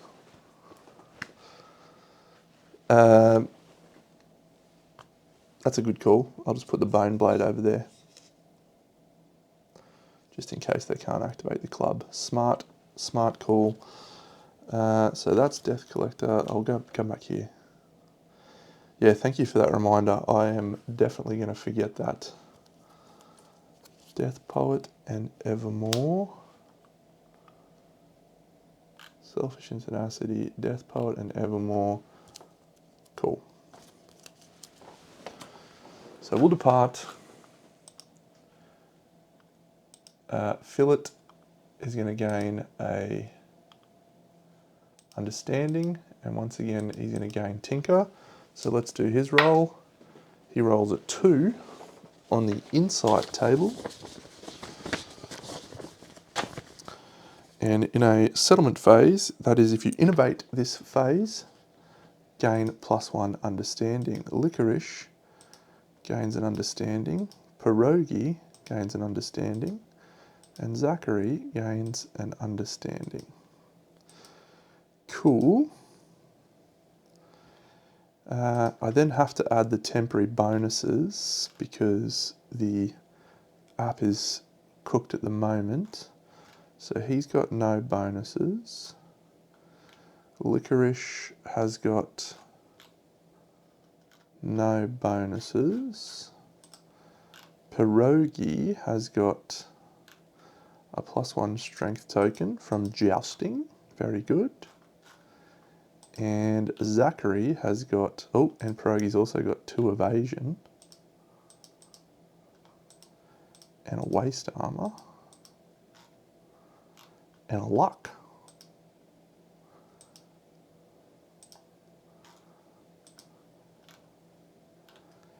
And he's got a bonus evasion. Just 1. And a strength and accuracy from the token. Cool. Alright, let's go over to the Pariah. Let's open up the book and let's get excited. Don't want to look at that, we just want to look at Showdown Pariah. Don't want to look at that, don't want to look at that. Here we go. Alright, let's look at the artwork. You draw a seed pattern when you flip 11, you are correct. When you flip 3, stuff. So we'll cut here and grab the bottom, and we've got Nico Twilight Armor. Cool. Where did I put those? Over here.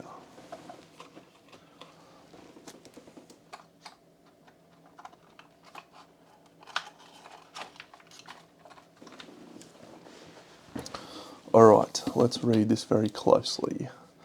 Once the red-haired dragon learned a sorrowful secret. Tears of blood flowed and froze, forming a labyrinth of scarlet glass. The maze walls cast countless reflections, each image revealing a hidden truth. At the centre, an empty throne awaits the sorrowful secret.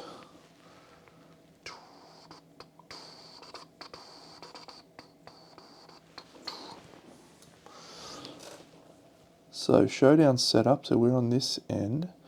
Random terrain cards, cool.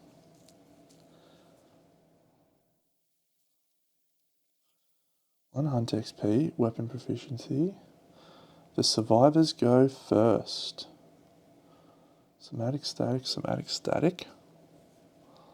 Somatic empathy, 7-5, his toughness 10.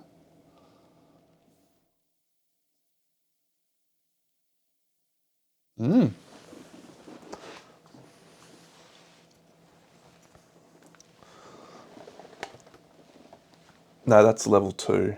Oh yeah, Wicked Games is on defeat. Alright, so he's here. We'll slide this down. We don't have these things. Let's flip us some random terrain cards because we need 2 of them.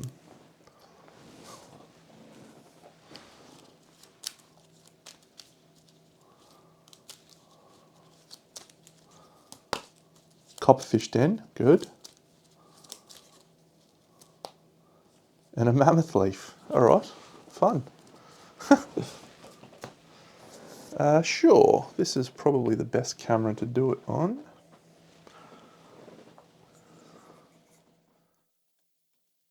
Not really, I guess. Posted a picture in the Lanterns Rain Discord if you want to go and have a look in there.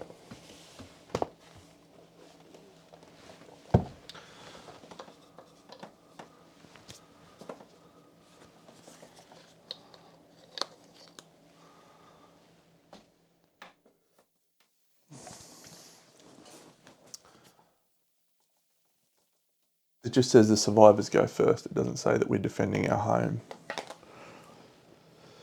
6 spaces from all other terrain. There's fine. And Mammoth Leaf set up at least 5 spaces away from the monster. Oh, you better believe we're jumping on your face in the first turn. 1, 2, 3, 4, 5.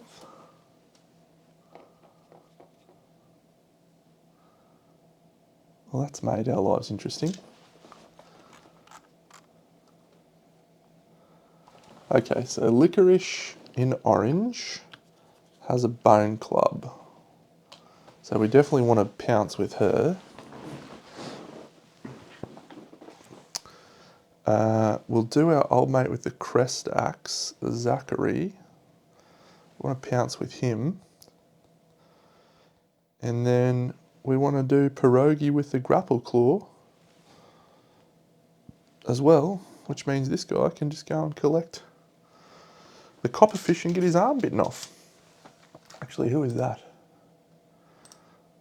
Maybe we should do one of them, so if they suffer a severe injury. Oh no, that was our other combo. So that's fine. Maybe we won't go for the copperfish den. Alright, let's grab out his cards. This is so awesome. I am so excited. Okay, so Pariah, first of all.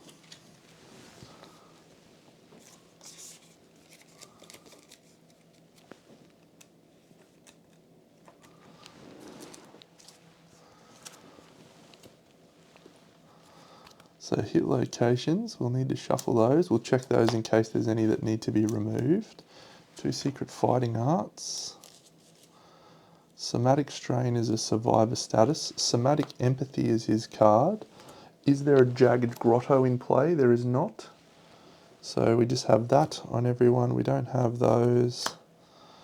Okay, so we're going to remove these legendaries. 1, 2, 3, 4, 5, 6, 7, 8, 9, 10, 11, 12, 13, 14 bowl. Basic 1, 2, 3, 4, 9, 10, 11, 12, 13, 14, 15 of those.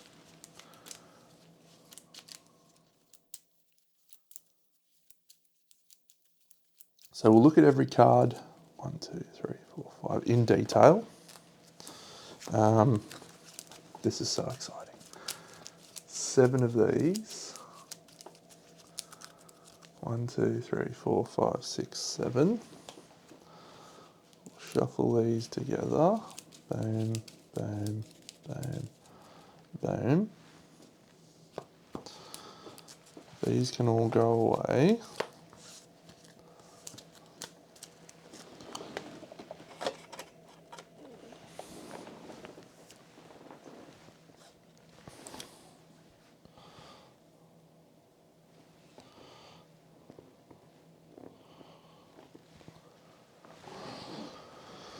Okay, let's just make sure none of these have the pink thing up the top.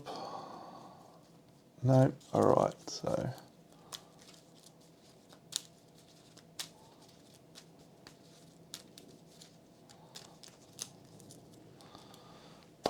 Alright, so that's all done. So let's look first of all at somatic empathy and see what that says.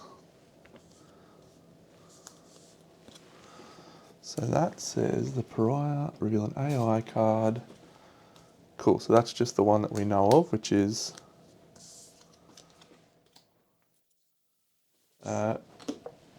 we have to suffer the effect of the AI card that we move. Cool. And then this one is the status that we have, which is somatic static. When you reveal an AI, you may choose to remove a token from this to ignore that card's somatic empathy. How do we get tokens on that?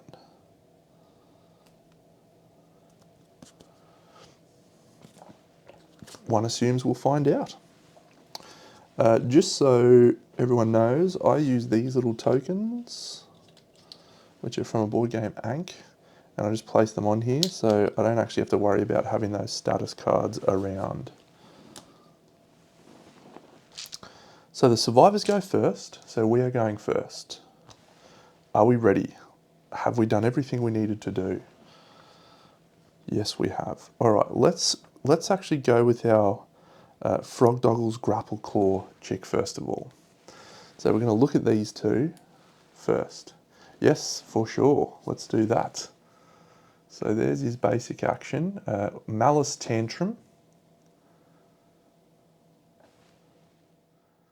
Gains you a token, and his basic action targets a female survivor in range, survivor with the highest understanding. Sweet. Good time to bring in deadists, I suppose.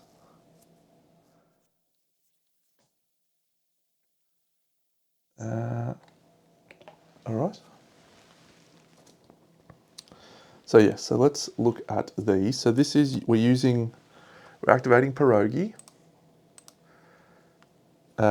Because it's the start of her act and she's insane, we get to use the Frog Doggles. She is stinky, so she gains an accuracy. Nice. So the AI card is a Plasmic Division. It's a range attack, is it? Move into range and attack. Nice. After damage, bleed 2. If any survivor within 3 spaces have bleeding tokens, they place. Ah, okay, cool. So we don't have anyone with bleed 2, with a bleed token. Nice, alright, and the AI card is a first strike, it's a reflex. Turn to face the attacker.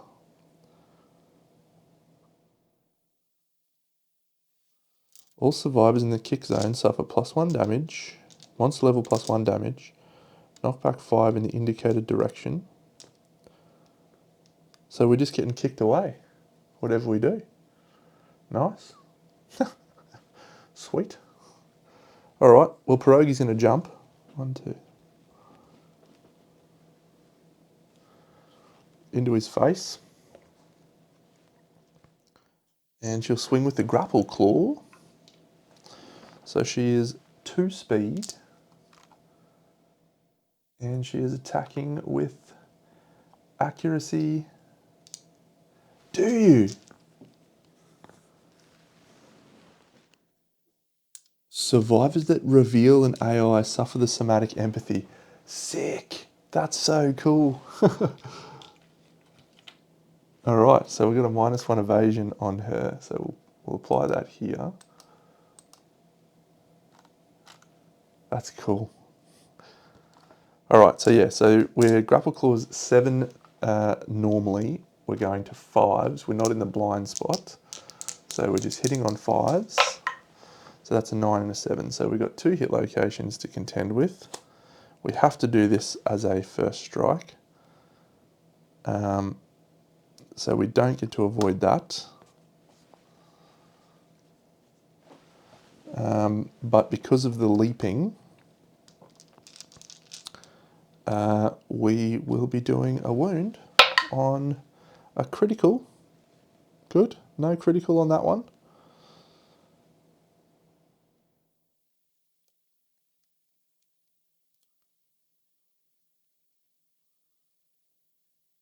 Oh, I've just had a thought. At the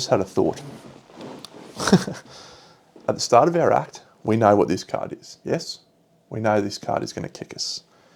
How about we jump after using our grapple claw to get reach 5? What about that for a genius play? So we're just going to jump ourselves to here. And he's going to kick nothing and we're still going to be able to smack him in the face. Does that still work? I think that still works. Then activate a weapon with +3 strength. So we have all that information. So we're going to do that. All survivors in the kick zone. There's no, yeah, so we surge for the first activation to gain the thing, because we've got surge, we've got inner lantern now. So yeah, we surge to get the reach, and then we do the jump on the leaf. The kick zone doesn't matter, so we're doing a wound, which we know is this one, so we're going to gain another -1 evasion token. Good plans. So we're back down to just our innate evasion 1 now. And then we'll try and wound this one. And yeah, I think we're strength 2 +3 from the leap +3 from the grapple claw. So we're wounding on 2s. So that's a 4. So that's 2 wounds to kick us off. We do have to reveal this card and do the somatic empathy.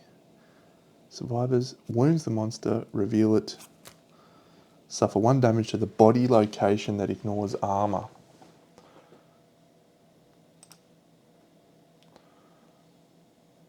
Okay.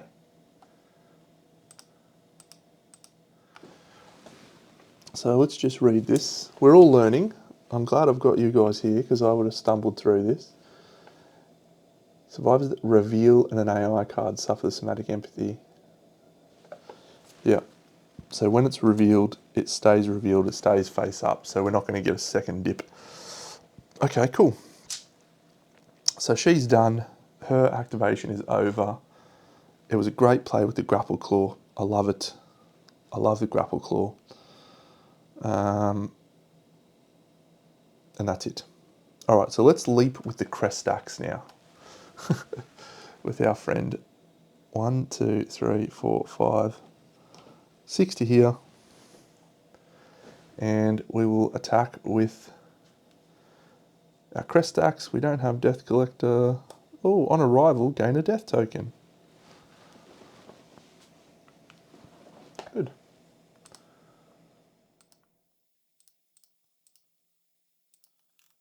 So Zachary is with the crest axe 6 +, 5 +, 4 +.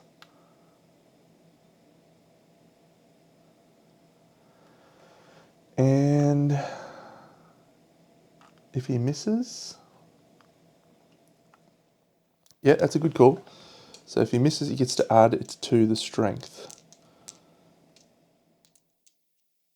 Yep, sweet. So he's hitting on 4s with the crest axe, and he's +1 speed. So nice. 1 perfect hit and a 4. So we're adding an extra +1 strength to this. So we've got 2 hits, wicked, and a reflex. So by the way, when you fight this guy, he's got upside down stuff. So you flip that around and you do the upside down stuff when you fight him and he's on the mountain. The best. It tells you that in the start of the book. So, okay, we've got an extra attack. That's a 9. Let's have one more.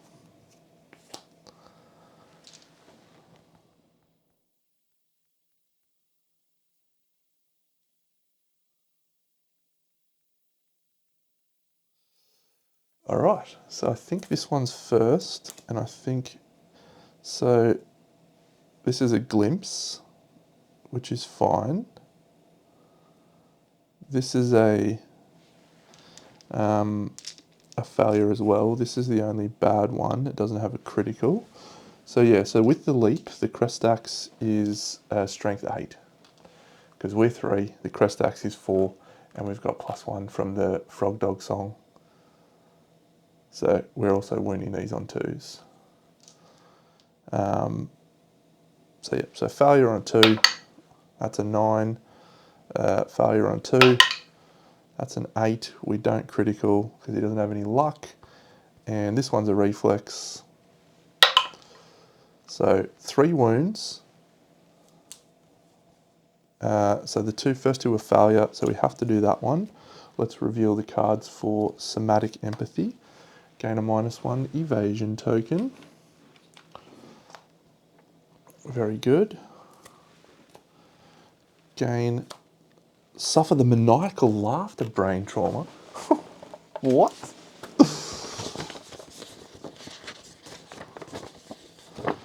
Maniacal laughter. You are knocked down. Gain a -1 speed token, the priority target token, and 1d5 insanity. Alright, so that actually triggers at the end of that, so we are not going to do another wound.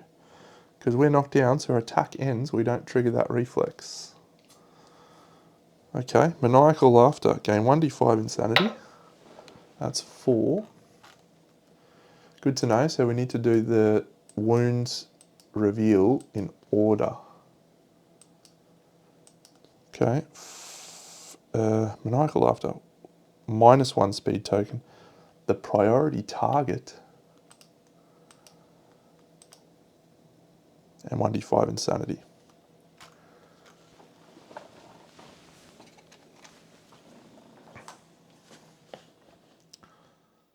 So that is actually a turn of events that is fortunate for us, because I think the reflex was he ran away. No, Zachary is photo axis. He does despair.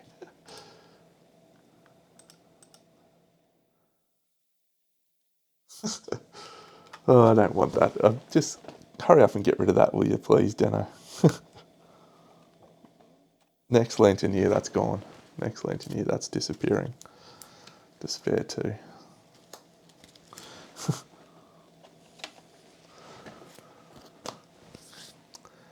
Okay, so he's knocked down. We're still on here, so we're going to do our chick with the bone club. She's going to leap, and so this one is licorice. Cool, so licorice, 1, 2, 3, 4, 5, 6, 7. She's in the side, just in case there's another kick.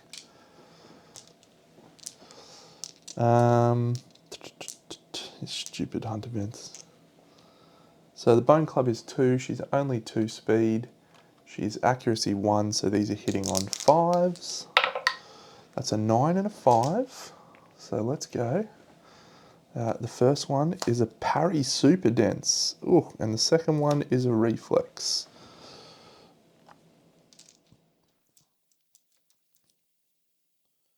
If you're attacking with a melee weapon, the monster pins your weapon to the ground, knocking you down.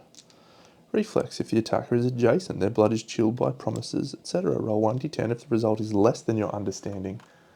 Well, we're understanding 1, so we can't roll less. So let's do this one first. Yeah, love a parry. Strength 5 plus 2 is 7 plus 3 is 10. So we're 2s to wound and 10s to crit. So that's a wound. We reveal this and we suffer 1 damage to the waist that ignores armour. Given that we're only wearing a cloth, that's okay.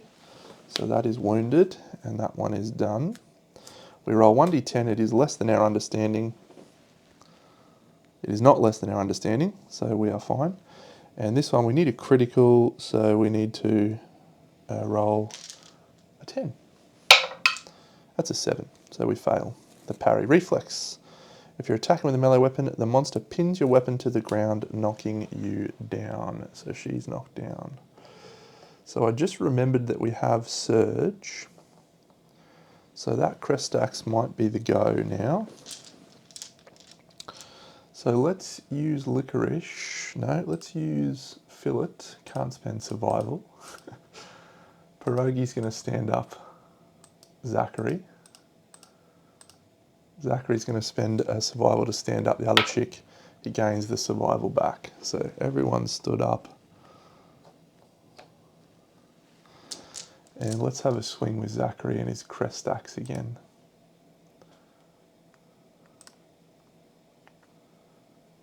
Surge, encourage, courage. So he is -1 speed now, so he's only 3 speed from the Crest Axe. He is 2 accuracy though, so that's 3 more hits. Alright. Bloodstained Blindfold, Wicked Ancillary Arms, don't be the trap. Oh, come on. Alright, so we actually have to, I would have liked to have just missed one of those on a 3. For the Rawhide to get his survival back, yes. Yes, he got it back. Okay, so failure, wound, if the result is less than your understanding. Failure, each survivor within 4 spaces of the monster must spend survival or grab. Failure, place the monster adjacent to the attacker as far as other, okay. Awesome, yeah, so I think we'll do it in that order. Crest Axe is 4 strength, he's 3 strength, that's 7.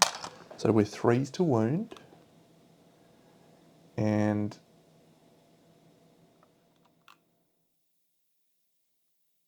tends to crit. So the first one, that's a 9, so that's a wound. Our understanding is actually 2, so if we roll a 1 on this dice, no, we roll a 2, so that's fine. So we do our first wound, and the somatic empathy is gain a -1 speed token. Sure.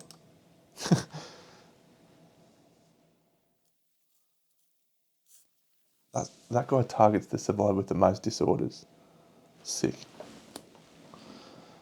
Okay, attempting to wound this one. Again, I think it was a 3+. So that's a 5, so we don't fail. Somatic empathy. Suffer 1 damage to the body hit location that ignores armor. Done.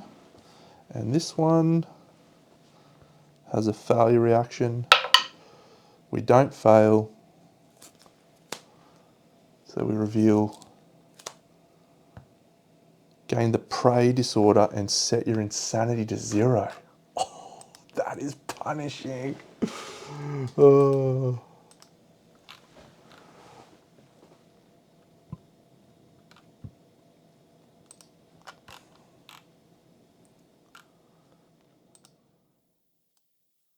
Yeah, you've done us a solid there. Okay, so he's done. He's surged. She could surge with the bone blade, which would be cool. Our last person to go is just the dude with the bone axe and the copperfish den. Am I that worried about getting copper? I spent it to make the frog doggles last year, so I'm probably not that fussed on getting copper. But if I roll it and get it, it'll be great. What's his stuff? Can't encourage. You can't spend survival.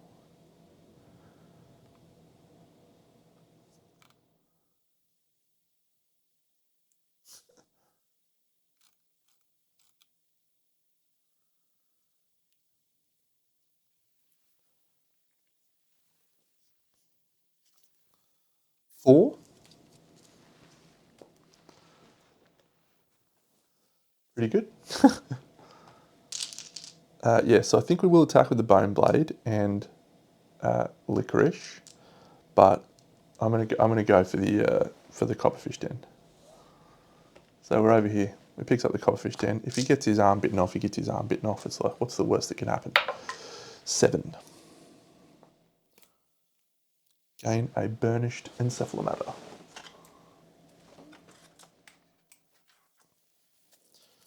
Nice.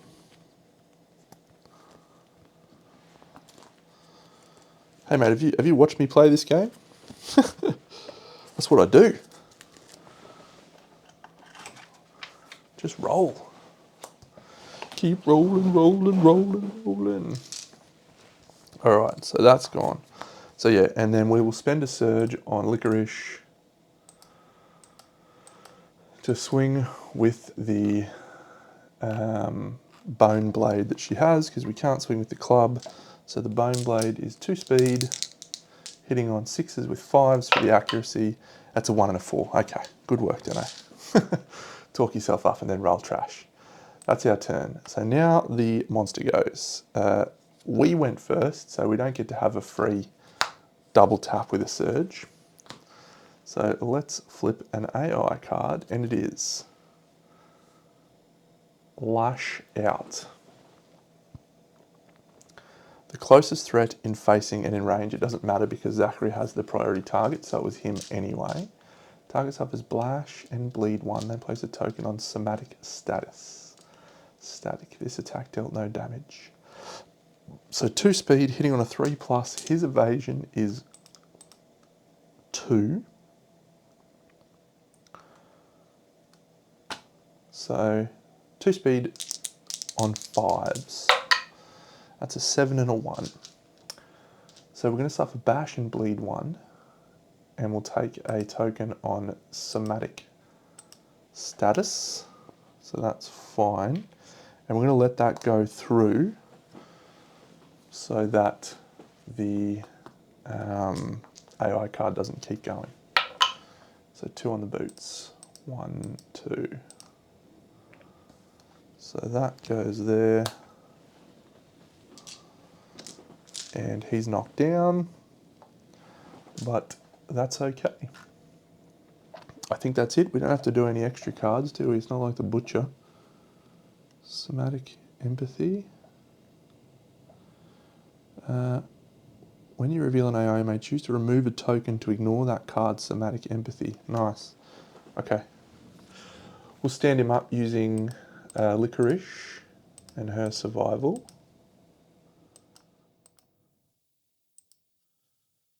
So licorice has encouraged. We're on a new turn now. We're just going to move him 1, 2, 3, 4, 5 onto the leaf. And yep, we'll do Zachary. Swing with the crest axe.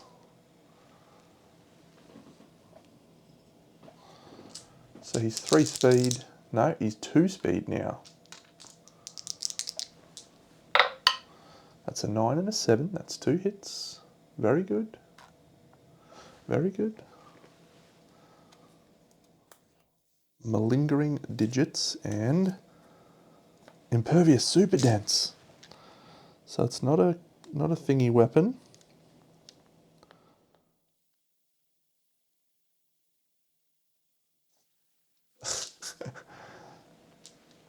You may attempt to emulate it by suffering a random leg severe injury with +2 to the result. If you survive, gain +2 permanent movement. That's so cool. Let's go this one first because there's a failure reaction and we only fail on a something. That's a critical. Its true malice is exposed. The attacker gains 1 understanding and sundering. So Zachary's gained an understanding, which will gain him analyze. And he will do his thingy roll. And he rolls a 4, which is gain survival of insanity. Could not have come at a better time. 1, 2, 3. Okay, so that's a critical wound with the crest axe. So let's just read the timing of that again. When a survivor wounds the monster, they reveal the AI move to the wound stack. It occurs after critical wound effects, but before monster reactions. So we actually have to do the story event first, according to my reading of that. Sundering.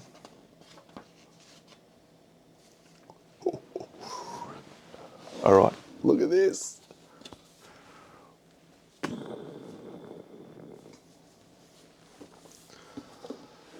Deeply rooted feelings suddenly feel invasive. You instinctively vomit, expelling the poison. Synaptic detonations cascade through your brain. A confusion of senses, burnished taste, red thunder. A yawning gulf of desire and repulsion forms in the pit of your stomach. Across the chaos, your vision inverts. Through the fiend's eyes, you see yourself diminishing to a tiny pustule throbbing on the surface of the world. With your final act of emotional independence, you push the fiend away, gain break free, or attempt to break free.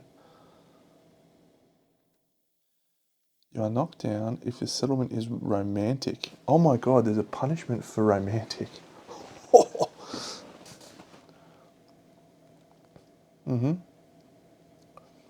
You are free, but alone in your mind, gain fear of the dark. This is actually awful. This is awful. 7 plus. Oh, you can remove a disorder. And if we manage to get a 10, we gain a secret fighting art. Permanently ignore the effects of somatic empathy. Can we clutch double roll a 10? I'd love to clutch double roll a 10. Do we add anything to this roll? No. It's just literally roll a 10, don't I? An 8 is pretty good. Suffer the memory loss, brain trauma. So memory loss, brain trauma. Lose 2 levels of weapon proficiency. Oh no, how will we survive? Lose the partner ability, we don't have partner, and remove a disorder. See you later, Proctophilia. Or prey. We are insane, so it doesn't matter.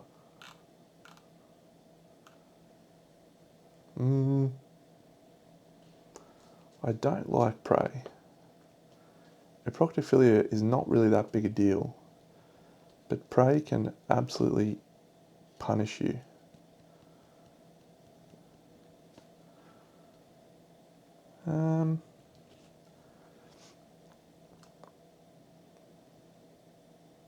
Yeah, we'll get rid of prey. Cool. So that was that story event done.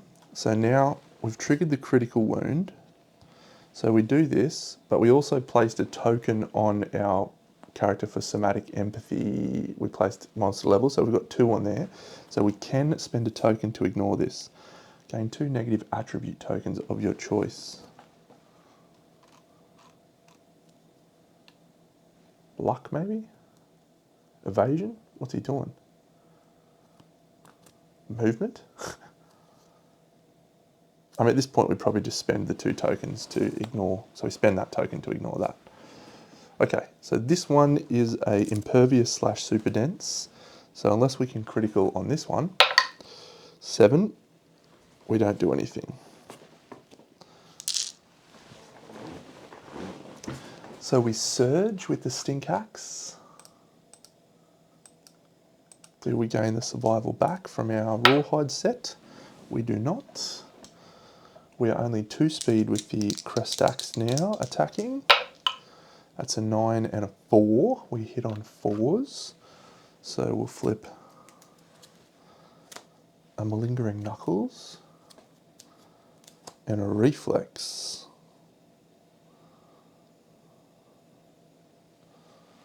So he actually punishes you for having high understanding. That's quite interesting. So failure. Oh, flip negative attribute tokens. That's cool. That's a 6. It's not a failure. So this is gain 3 disorders. I will discard a token to ignore gain 3 disorders. Thank you very much. We have no more tokens left on our somatic static. So this has a reflex, which is move away. 3 was a wound, wasn't it? 4, 5, 6, 7. 3 is a wound. So we'll do the wound. This one we have to suffer the penalty, which is gain the anhedonia disorder.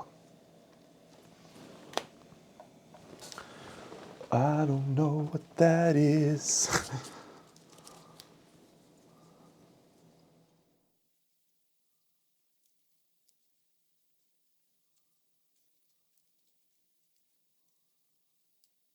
It's not that one. Anhedonia. Well, I feel really good about my decision to get rid of prey.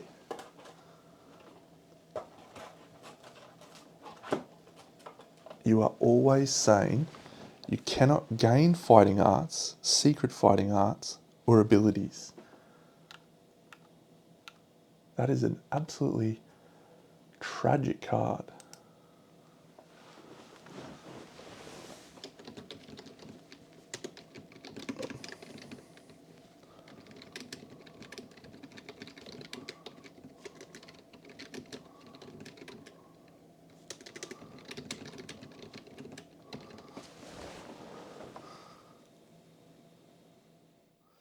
Okay, so it doesn't prevent you from gaining knowledges. It doesn't say you cannot use fighting arts, which is what the thing in the thing says. If you can't use fighting arts, then you also can't use knowledges. So I think we can still gain knowledges, we just can't gain fighting arts. Which means our crest axe is now no longer +4 strength. The guy's got 1 wound left though. I think we're going to be okay. 1, 2, 3, 4, 5. Let's swing with the bone club in the flank with licorice.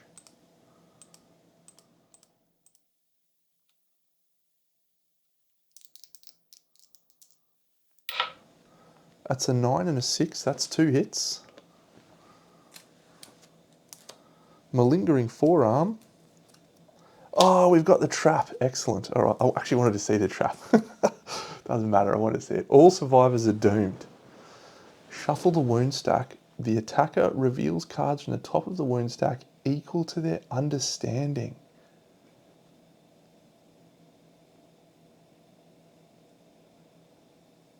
Which means we suffer the penalty on all of them from somatic empathy. All survivors are doomed. The attacker reveals cards from the top of the wound stack equal to their understanding, then shuffle the revealed cards back into the wound stack face down. So licorice has understanding 1. Okay. Very interesting. Very, very interesting.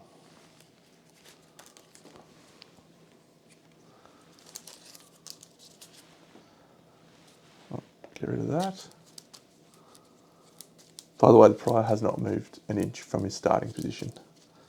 Love that mammoth leaf play. Alright, so the wound stack is hefty. Yep, and he's going to basic action. So we're going to reveal one of these cards. Let's hope it's not the 3 disorders. Gain a -1 evasion token. That goes back here. And then we're going to do basic action performing, targeting the attacker. So she is now evasion 0. Okay, and once again his basic action is move and attack target. 2 on a 3+. That's a 3 and a 1, so that's 1 hit on Licorice. This does 2 damage, so unless we roll the head, we're okay. The feet, 1, 2, she's knocked down, and that is it. This attack caused no damage, the monster is furious. All survivors suffer 2 brain damage. It did cause 2 damage. She is knocked down. Right. So at this point, we have the option to stand her up, but I don't think we need to. Let's just walk in and swing with the grapple claw and use pierogi, and then we've got the option to stand her up if we need to with Licorice. So yeah, pierogi.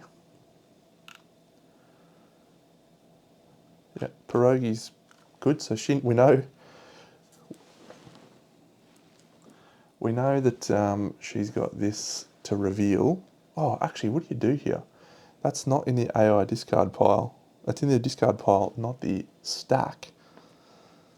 So reveal the top cards of the AI deck, so you have to put it back on top. Okay, so she's going to reveal that. She's going to suffer 1 damage to the arms.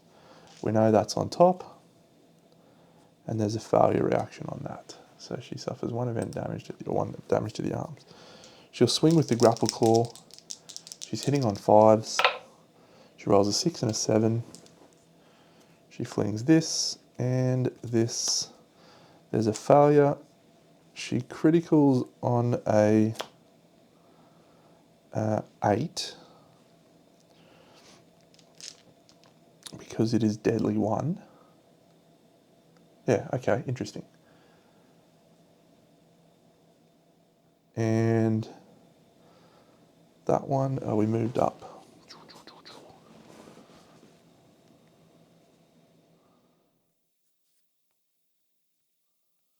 I actually want to do this one first, just in case we fail. We'll gain an understanding. So with strength 2, the grapple claw is 3, so that's 5. So we need a 5 to wound, 8 to crit. That's a 9, that's a critical. Did it the wrong way around. But that's fine. So we don't fail. So we suffer the damage, which we've already done. Let's see if we can roll a 9. Or an 8 to crit, or a 5 to wound. It's a 4! Failure! Move the monster 4 spaces away from the attacker. Good. 1, 2, 3, 4. That's great. That's really helpful.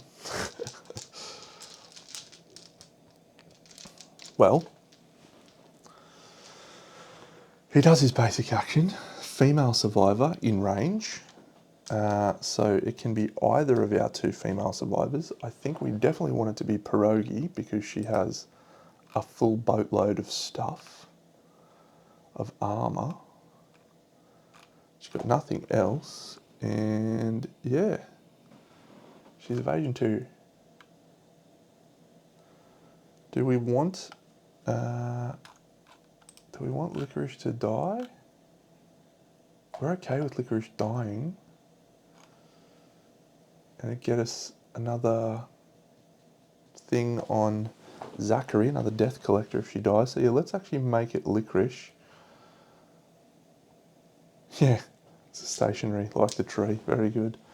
So yeah, we'll move into here like so. Targeting her. 4 and a 6, that's 2 hits. Head and body, 2 on the body. Severe injury roll on the head. We could dodge that head block. Yeah, we'll dodge the head. We don't need her to die. That's not an urgent concern. What would I have rolled? I would have rolled a 4, so she would have had a head explosion, but she's undeathable, so she would have survived. Cool. All right. So that's it. She stands up. And let's jump with him. 1, 2, 3. And see if we can trigger a perfect hit with the bone axe.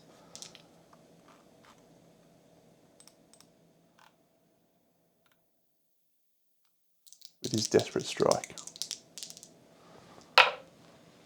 7 and a 4.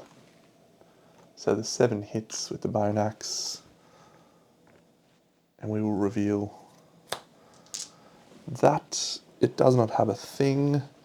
The bone axe is strength 9, 7, so we need a 3. That's a 7, so we do the last wound. We've defeated the pariah for the first time. There is no somatic empathy on the basic action, so you can get wrecked. You can get wrecked, buddy. Go crying back to your settlement.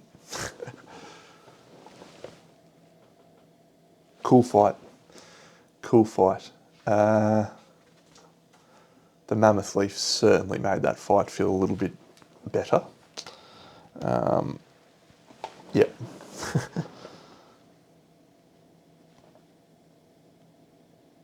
I'm looking at the wrong thing. Yeah, he's a cool fight. He's a cool fight. Okay. So 1 hunt XP, 1 weapon proficiency, plus the rewards. So let us go back here. Let us complete the showdown. We gain 1 hunt XP. Zach's going to ponder lanternism. 3 collective cognition. So we are going to unlock the forum, which is great. And excellent. So the dispirited monster lies catatonic in the settlement centre, inviting pity. The settlement exerts itself to comfort the pariah. Gain 2 endeavours for each survivor killed in this showdown. Cool. So you only add these settlement events if you lose. Wicked games and sulking.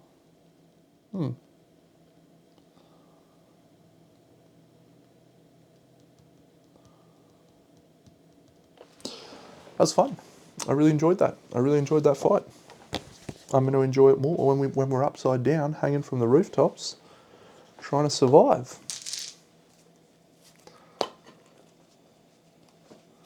Certainly did not trouble the scorers, but that's okay. It's been a long time since the butcher's given me any problems either at level 1.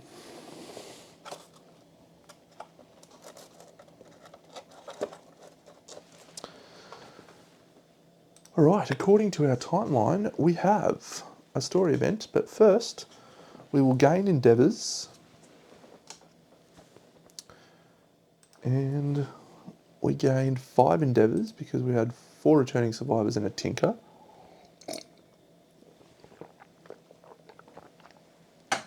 And let's draw a settlement event.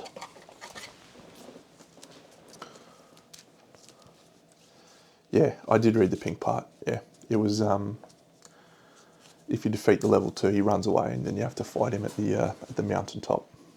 So I think the other one, the settlement events, might make him stay.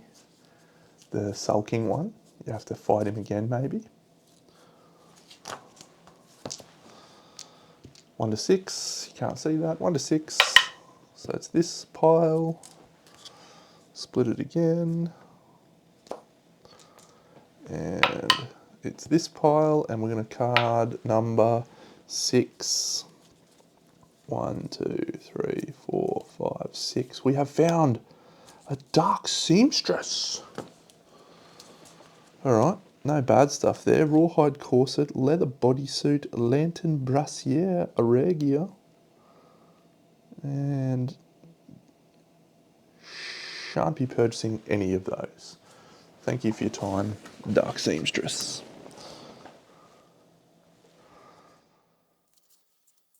If you lose a survivor, he gives you extra endeavours. For every survivor that dies, he gives you a dude. So we've done that. So we do the story event now, which is Hands of Heat, which gets us a lantern oven, which is awesome. And then we might get someone with Red Fist, secret fighting art. It's a good one, as long as you can roll well, which I can. And it's also one of my favourite pieces of artwork in the book. Don't look too closely. Boobies! All right. Nominated survivor. They gain a courage. An experiment with lanterns. Sushi. Experiment with a lantern. She's a matchmaker.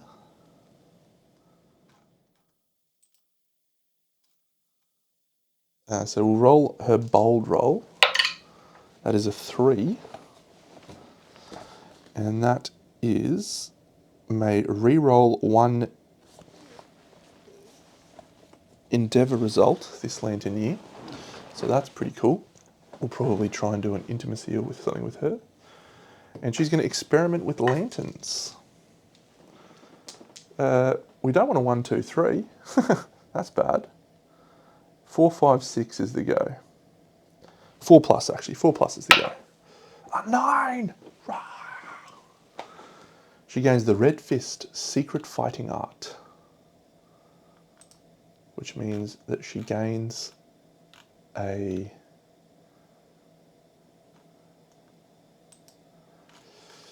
Torment. And she rolls on the lantern table, the lantern branding table. She could suffer the blinded severe injury, which would be bad. Branded feet. All right. Roll on the lantern branding table. That's a 7.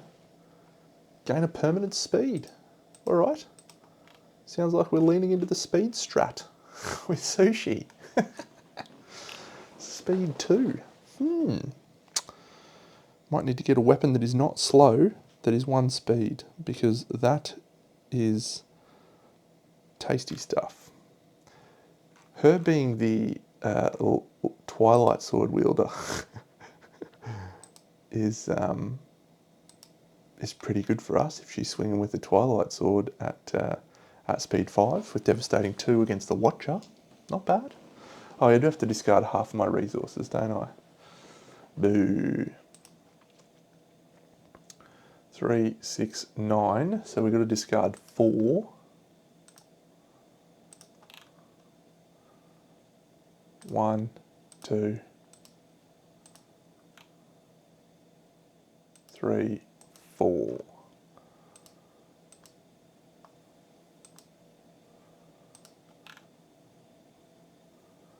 So we will spend our pelt, our organ, and our bone to do an innovate. So that's good. We saved enough. And we also got a burnished encephalomata.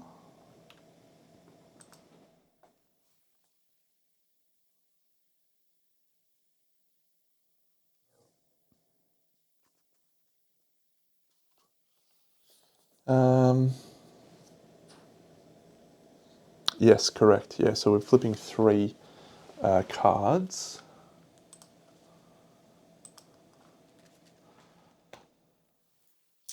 For our innovate. So I probably wouldn't mind character actually. Oh, sorry, we've actually got Lantern Oven, and so I need to put Lantern Oven in, and then add the Lantern Oven consequences.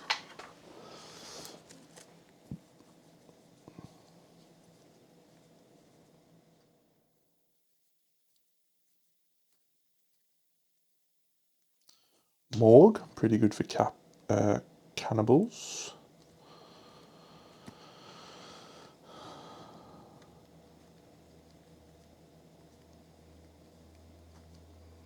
Cooking, scrap smelting. Oh.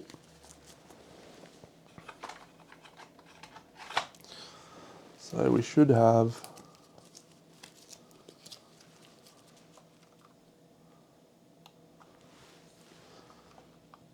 I am 11, 1, 2, 3, 4, 5, 6, 7, 8, 9, 10, 11, 12. What have I got extra?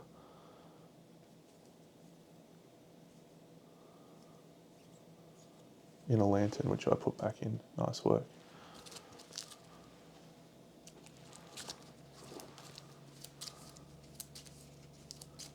Yeah. Don't be ridiculous. Like, just play the game. You know? Scarification sucks. Morgue also sucks. Shrine does not suck.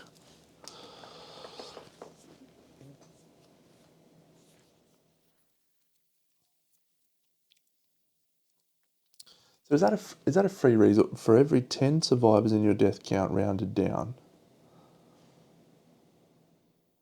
So we don't get a free one. We need to get 10. We'll take Shrine. I like Shrine. I really wanted character.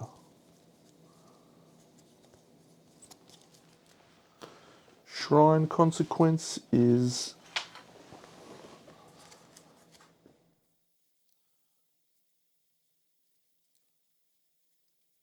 records or something.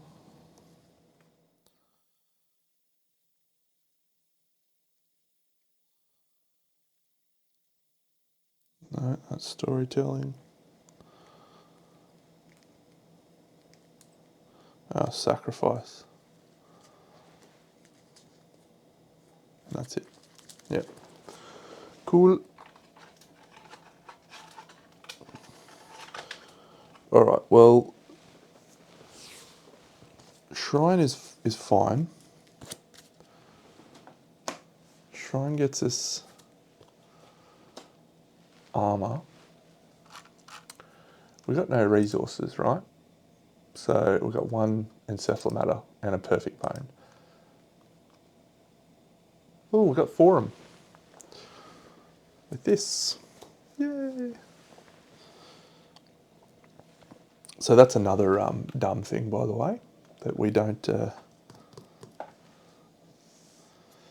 way the forum works, you don't actually get the thing until the following year. We're not going to do that, and that's dumb. The forum thing's dumb. Alright, so whenever a survivor gains a knowledge from the forum, they also gain +1 Lumi. We'll just grab out the forum just to make sure I haven't messed anything up.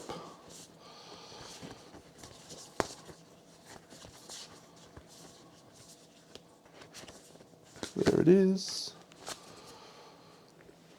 You know what I'm talking about, right? Like the way that the timing of the forum comes. You're supposed to deal the knowledges at the start of the year, and you get it halfway through, so you're not supposed to deal knowledges or something dumb, but I'm doing it. 3 knowledge cards. We are not collective cognition 7.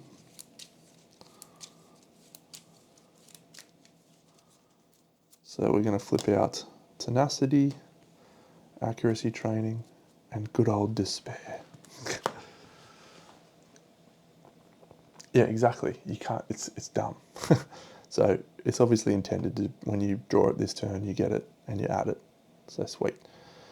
Whenever a survivor gains a knowledge from the forum, they also gain a Lumi. Accuracy training for 0 is probably fine, because whenever you successfully hit the monster, gain 1. Speaking of, who did we have that went on that fight? Didn't we have someone who had accuracy training? No, that was Sushi. She's got accuracy training, okay. So accuracy training for 0 seems like a great buy, because we just get...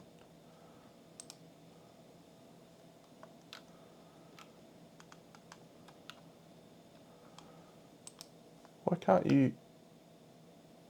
you get any more knowledges, Dano? Oh, we can. We're going to get rid of Meat Shield and get accuracy training. And because we do that, we get a Lumi. That's a net Lumi gain for that trade. Very good. And we could also get Despair too, which is also a net Lumi gain. So when you depart, gain an Insanity. Pierogi can't gain Insanity. Probably not the best option for her.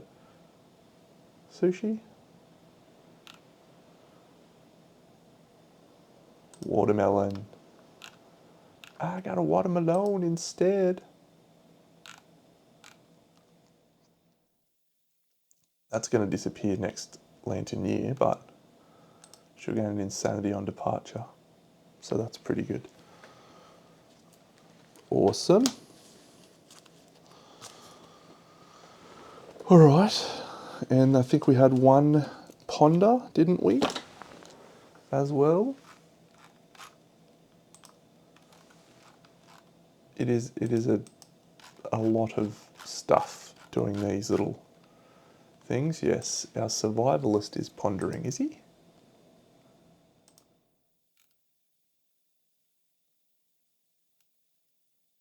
Didn't he ponder last year?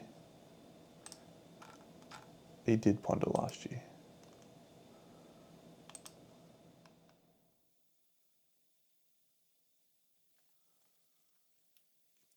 Licorice. Pierogi. No, Zachary. There we go. Zachary was pondering.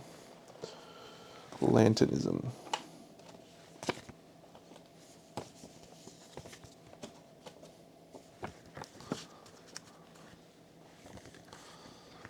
I'm excited for this soon. We're only 2 Lanterniers away from her.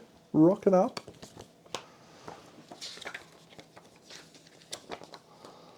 Lanternism 2. Again, some of the best art in this whole game. Comes in this friggin' gambler's chest stuff. Alright, so gain a Lumi and roll 1d10.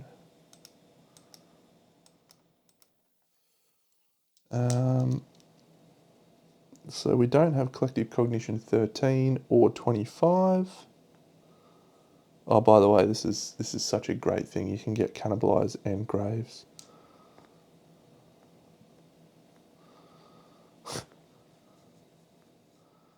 Lanterns, man, so good.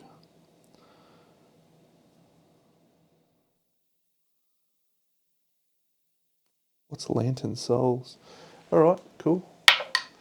That's a 5, so we gain a Light Eater.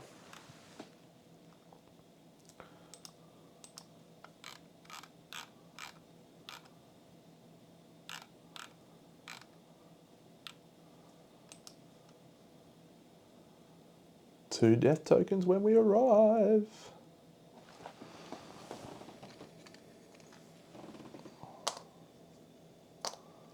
So I don't know that that one adds much value other than you can get Frenzy on tap. Don't really love Frenzy.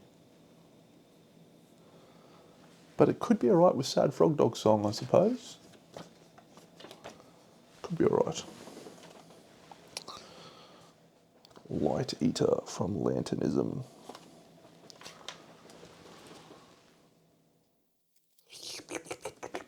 Num num num num num.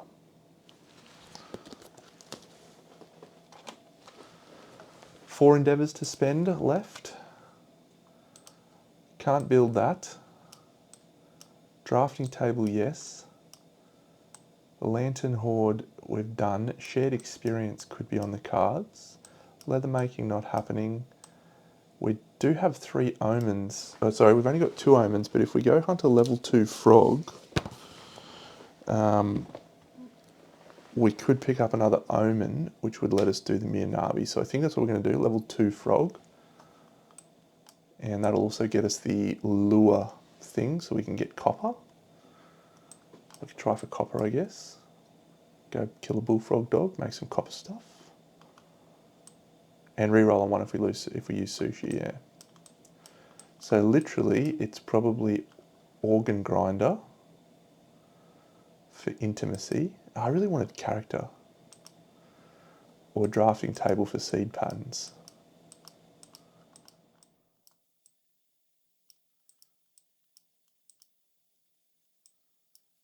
Vision. Let's see if we can cure old mate's apathetic. So we'll do a drafting table roll for fillet and see if we can get the vision. That's a 4 to 7, which is a vision once per lifetime. Gain a disorder. Gain an understanding. Vision. Drafting table, there we go. Did that added as well? It did, so we don't want that. Cool. So that's one of our endeavours.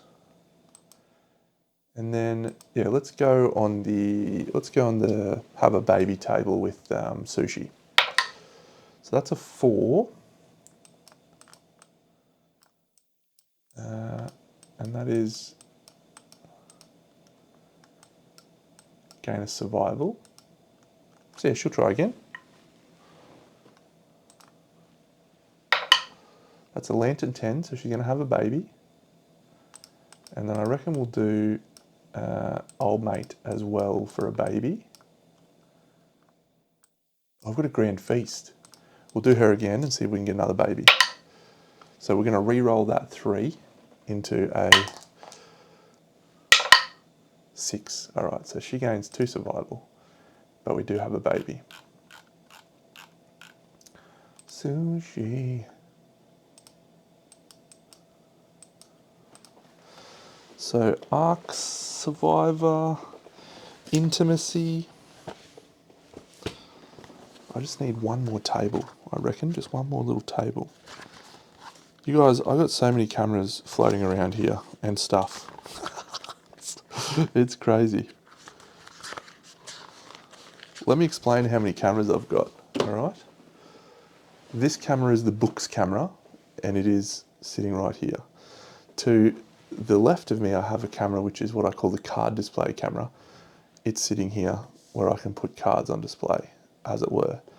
Then I also have my face camera. Then we switch over here, we have the top-down camera here, and then we go over here, we have the other camera over here. It's great. I've also got about 3 more cameras I could set up if I wanted to, which I was going to do for a dice tray, but I managed to put it in a better spot anyway. But we may do something else. Anyway, let's go do our intimacy roll on Ark Survivors. We have had a grand feast. So we add +1 to the Ark Survivor roll, and we've had a grand feast. Cool. So we'll do 2 survivors again. Yep. It's a 1 and a 2. So the 1's going to get re-rolled, and the 2's going to get re-rolled from both of those 2 survivors. So we don't get to do anything else about that. Yep, cool. So the first one re-rolls into a 1. All right. So we're going to a 2, which is the newborn dies shortly after birth. A random parent wanders into darkness. The other one grieves the loss, gaining a Lumi and a random disorder. That's not fun. So we're going to send Paul and Meryl. Those 2 had the baby last time. So Paul's the one who used his lifetime reroll, and he's the one who's going to walk off into the darkness. See you, Paul. We don't get a cannibalised resource for him. The other one gains a Lumi and a disorder.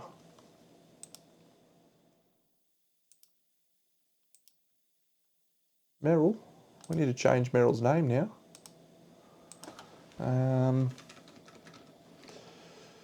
Milky Bar. Let's go Milky. Close. So Milky gets a Lumi and a disorder. I will admit to being a little disappointed by that. What disorder does Milky Bar get? Milky Bar gets... You cannot depart without a lantern in your gear grid. Photophilia. Probably wasn't departing anyway, but...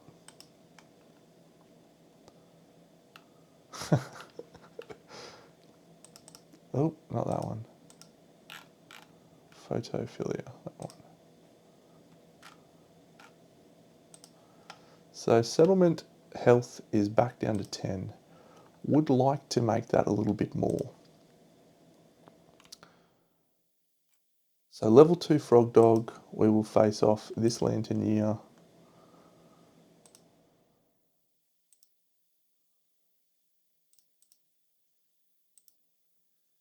And We're taking out fillet, understanding 4, so we need to get to 8 to clear off the apathetic, and we're not far off that because when we depart we're going to go to 5s. If we get any stuff during the thing, Zachary. Alright, so I think we'll send out pudding just in case we come across that thing again. Watermelon for physiognomy. And let's send out our Twilight Sword chick so that we can try and start leveling that up, because we have the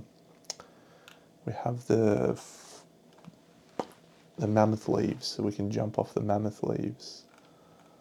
So yep. So pudding can be orange.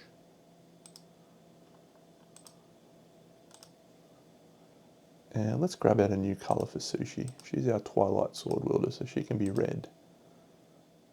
Have I got a purple? Let's make her purple. Cool, haven't used purple before. That looks sick.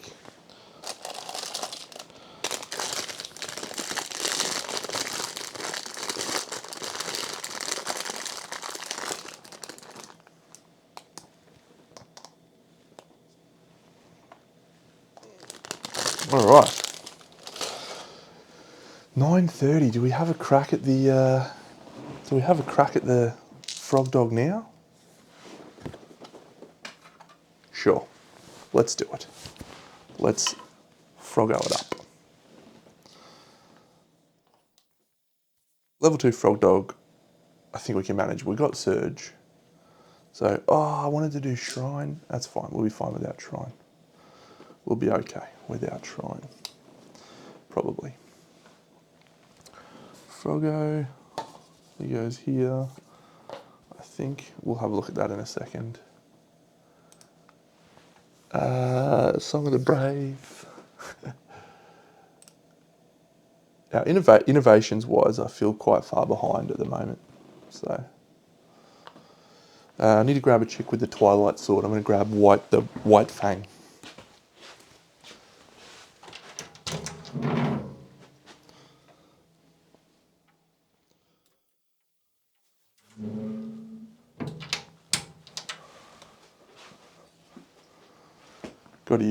Got to use me sick models that I painted. White Fang. Thunder. Thundercats. Oh.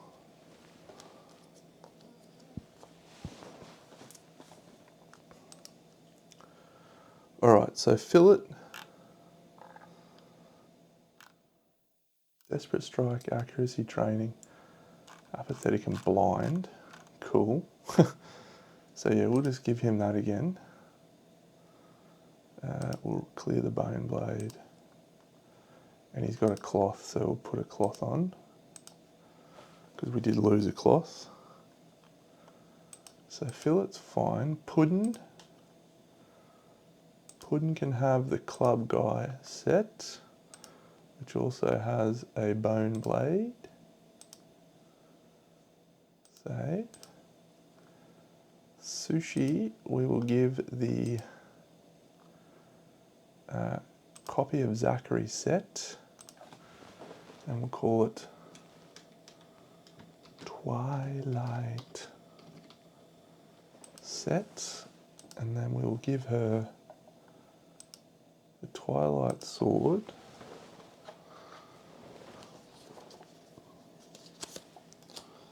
And she is insane, is she?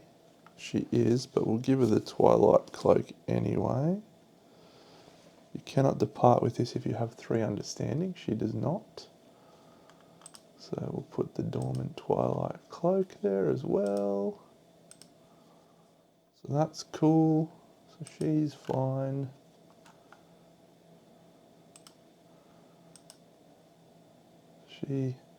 That's 3 armor to the head. Cool.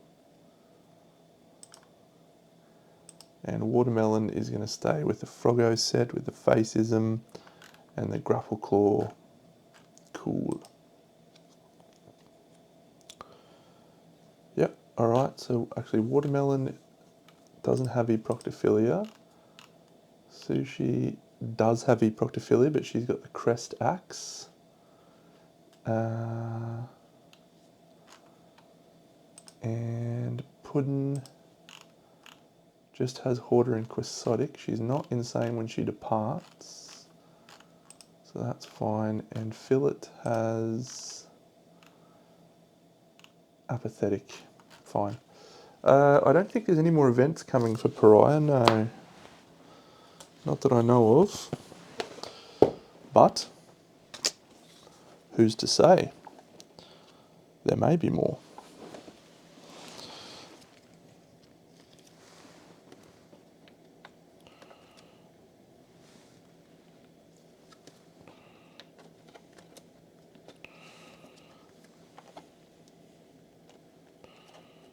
Starting knowledges, survivalism.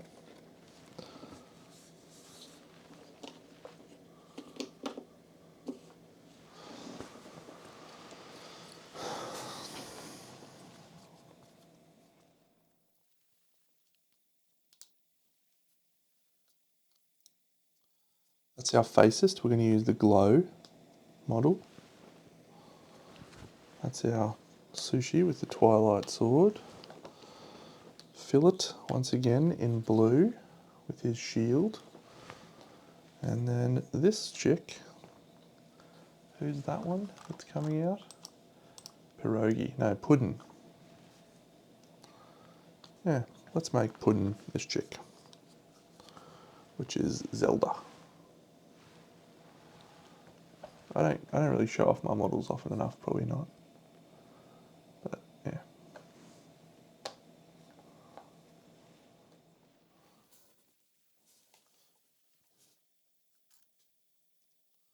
Thank you, Match Fixer. You're a kind and generous lover.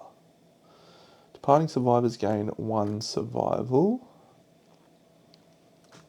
We had no other bonuses. So Fillet, let's give him his tenacity and his desperate strike.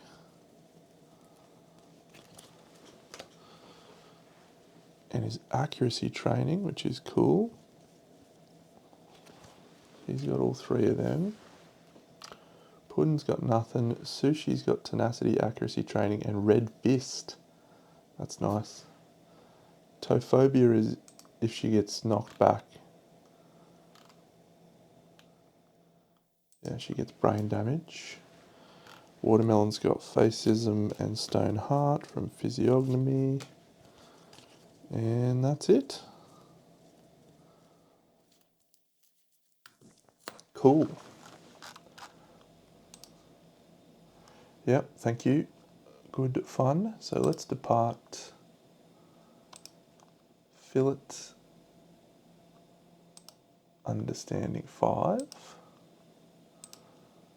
Plus also departing with nothing else. Tinker. Puddin, not insane, so not departing with any benefit there. She just gets an understanding. Sushi gets an understanding. And she'll spend... She's got 5 survivals, so she's not going to get any tokens.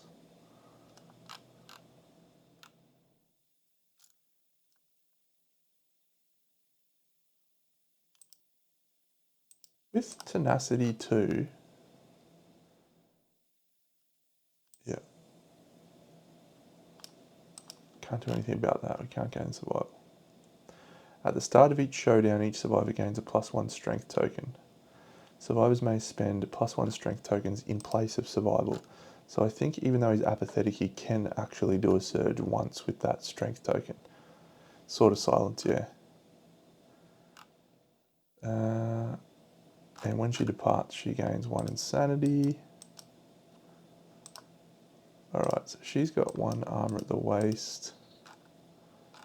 She's got 3 extra at the head. 1 at the waist. Got 1 at the waist. Let's rock on. let's just absolutely rock on.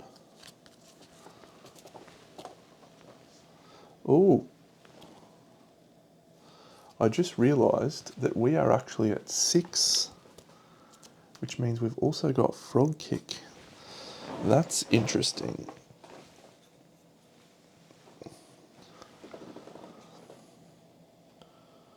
That's extremely interesting. Frog kick. It's the best. Oh my god, I'm just looking at joint array.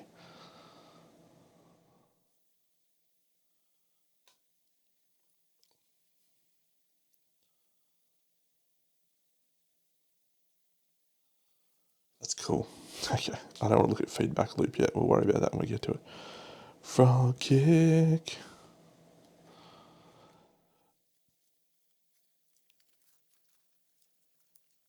Prize is 9. So, yeah.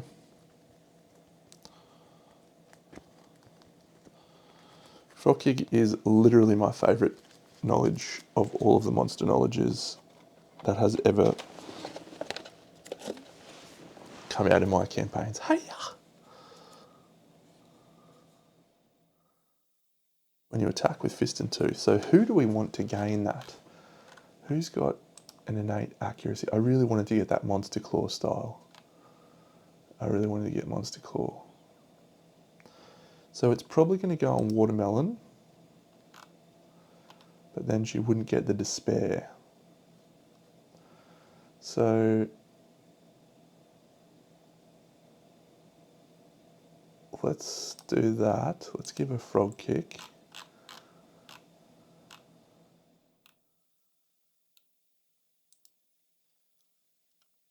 So that's fine. And then what we'll do on Puddin is we'll give her Despair, which gets her an Insanity when she leaves. And then she can also get Frog Kick for a net 1 Lumi gain. So that's good. Knowledge, Frog Kick and Despair.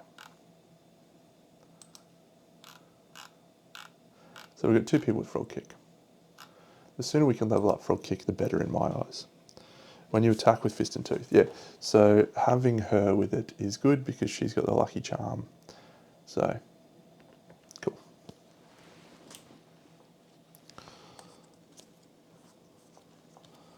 And we are going to have plenty of strength tokens floating around from our little buddy.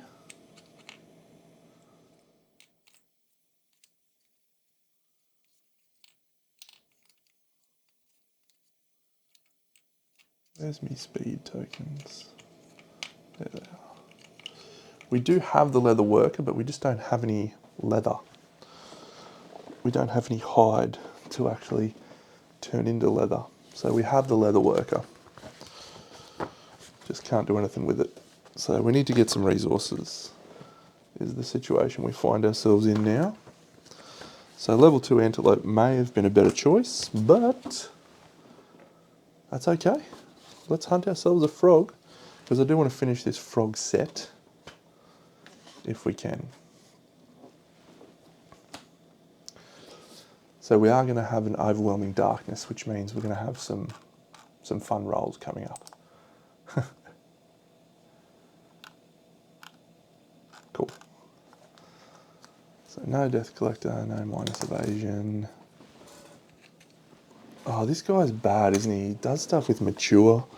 You suffer damage based on the number of stink tokens and stuff. Stuff like that. I feel regretful of my decision. Let's get that dead monster. Come on, dead monster. Yeah, this could be a gamble of very epic proportions, but we shall press on.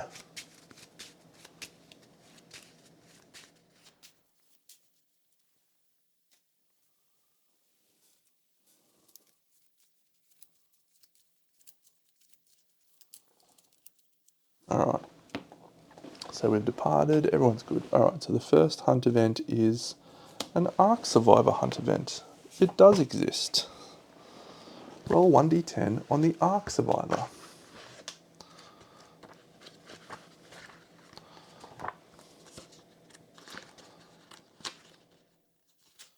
These are all bad, the Scout ones are all good. An 8. An ambitious optimist and a facist walk into a stone-faced plain. If the hunting party can nominate a fascist, non-fascist survivors suffer monster-level brain event damage and gain survival up to the settlement's survival limit.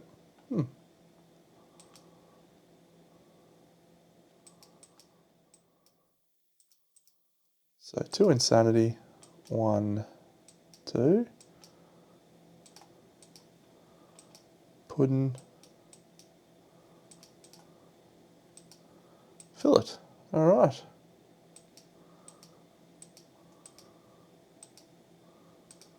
Good.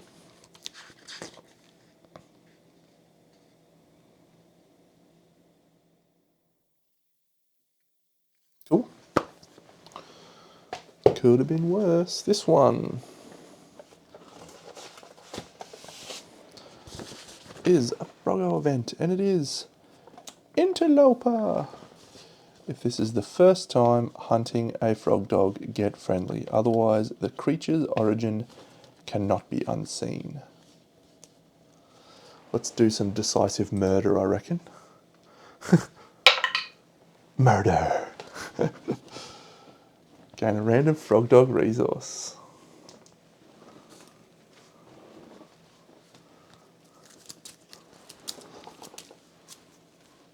A mossy molar.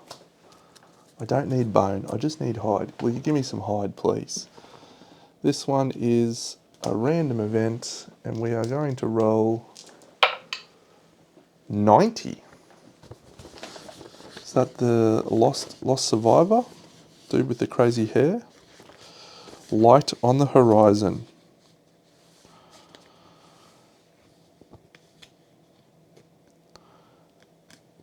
You may re-roll your next result on the hunt event table. Regardless of what the survivors do, the light reaches the settlement. Add the lights in the sky settlement event next year. Thank you very much. Lights in the sky, you know how I feel. So we can re-roll the next result on the hunt event table. Tremendous. So our next roll is an exquisite aroma. And this is the 4th person. So this is our faceless Water Malone. Suffer the deaf and blind severe head injuries. Nominate a survivor to investigate. Fill it! Fill it rolls a 1. He's going to be double blind.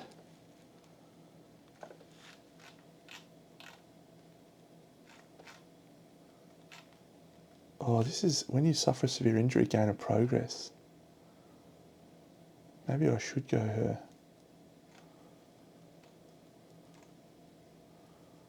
Stone Heart.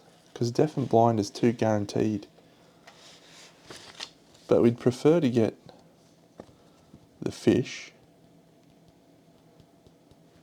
So yeah, I'll actually nominate her and I'll use a lifetime reroll. Yep, Fish of Abundance.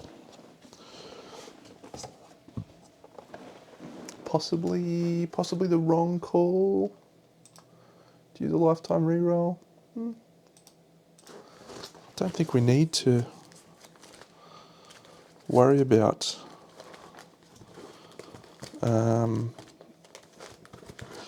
too much at the moment on this hunt. Fish of Abundance. On arrival, gain a luck token. Yes, that's correct. We now have crits on 7s.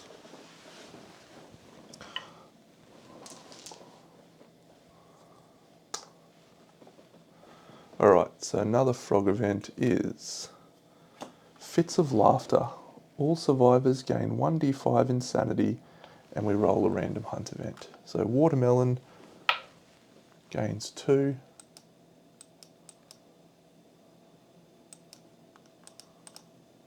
Sushi gains 4.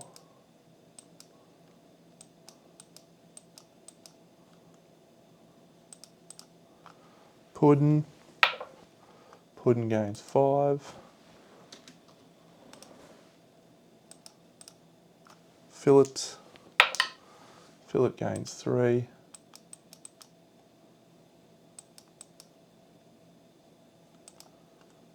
None have more than 15. So we'll just roll a random hunt event, which we can re-roll. 96. Is that you're on top of a stone rock face? Cloaked Stranger. Cloaked form steps out of a patch of darkness. The event revealer approaches the stranger and rolls. Fillet is rolling.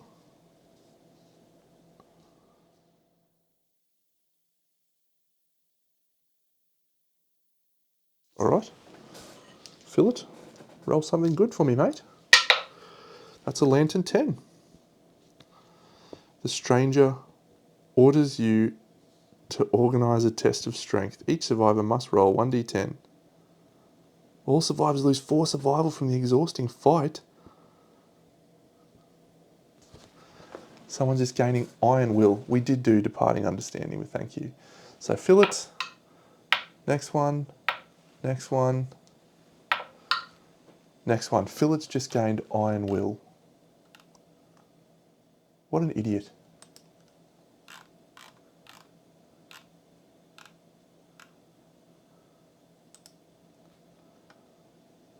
You cannot be knocked down. We got to get that guy's apathetic gone. But all survivors lose 4 survival.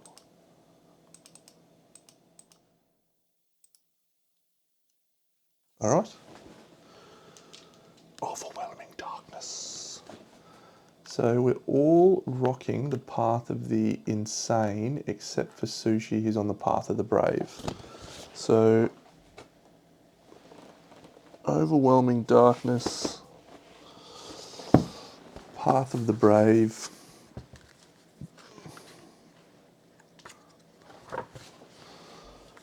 All right, so insane. So fillet rolls a 1. Spend all your survival. Can't spend a survival. Dead.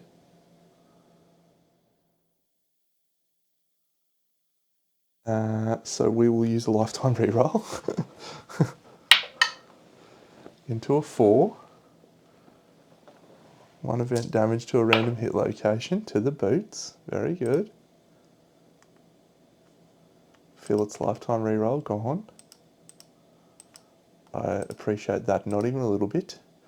Puddin' also, another 1, has no survival. Lifetime reroll into a 3. She's also dead. No, Puddin', what are you doing to me? All right, this could be going very badly downhill. I got cocky after my defeat of the pariah. We shouldn't have done that. Cannibalise, monster hide. Sushi rolls a 2. She gains a -1 accuracy token. That's fine. And Watermelon lantern 10s and gains a crab spider.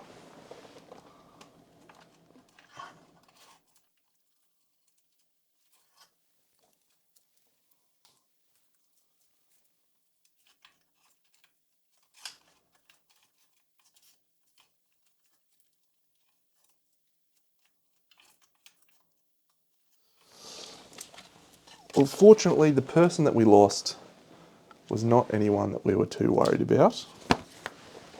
Well, depending upon your perspective, going into a hunt with 3 people is not great. So let's go on to our last Froggo event. Bouncing leaves. Why are you jumping around like this, you idiots? Terrific fun, gain and insanity. Each survivor. First of all, 2. Suffer the broken arm, severe injury. Fillet. You've got a broken arm.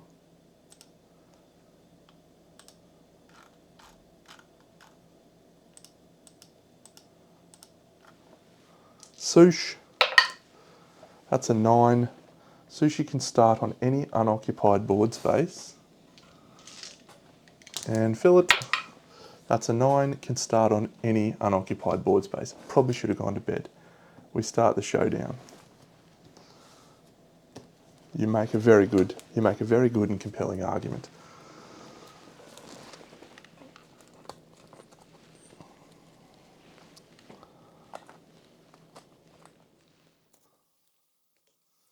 All right, the fight deck for a level 2 is B's and A's. B, B, B, B, B, B, B, B, B, A, A, A, A, A, L, no, L, no, L, A, A.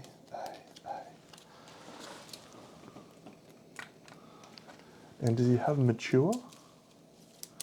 He has mature.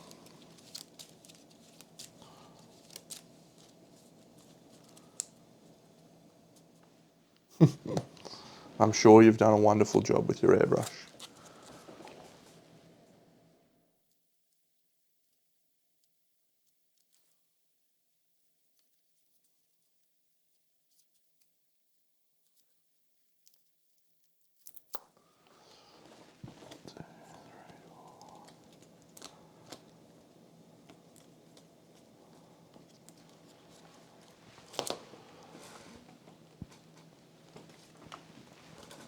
Froggo, foul stench, double sphincter, all that stuff. Bullfrog dog, bullish charge, bullfrog dog B.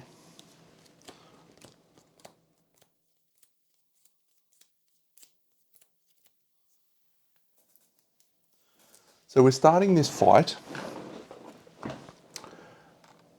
with 1 survival across all of our survivors.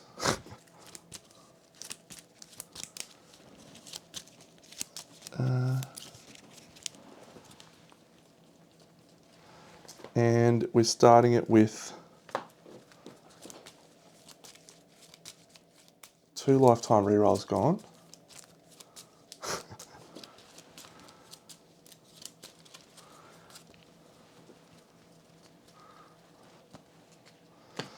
And we're starting it with 1 dead survivor.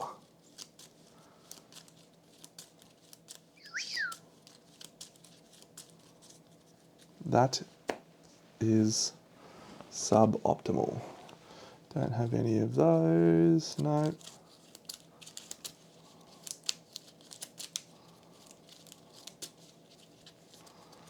Very good, comprehensive, that is gone. So I'm not sure that we are going to get through this. This guy is toughness 11 and he has a speed and a damage token.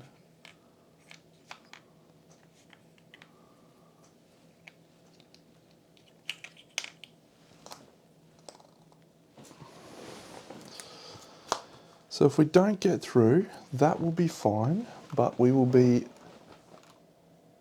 on damage control with our survivors. But fortunately we're going to have a friend come through soon, which is Aeneas. Level 2, 2 hunt XP.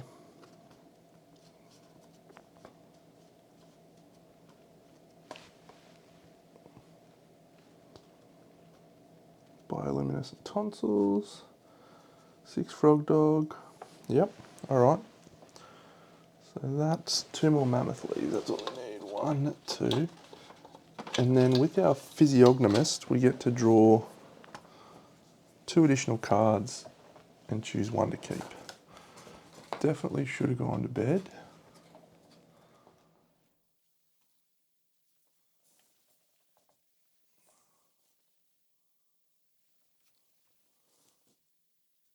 Definitely should have gone to bed.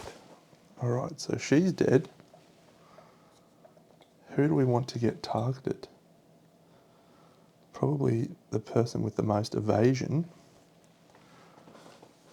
And she has a stink token because she has the monster grease.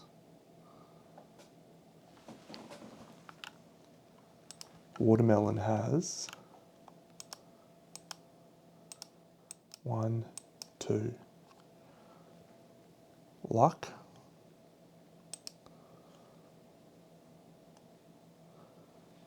And she's got a single stink token. She has a stink token as well. She's got an evasion.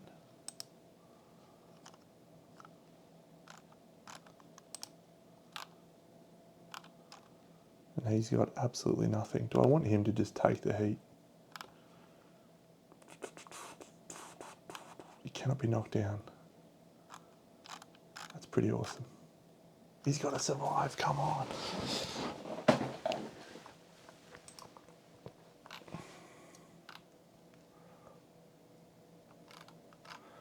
Okay, so she is going to gain a survival token and spend that. So she's got a survival. That's good. Everyone's got a strength token from Red Fist.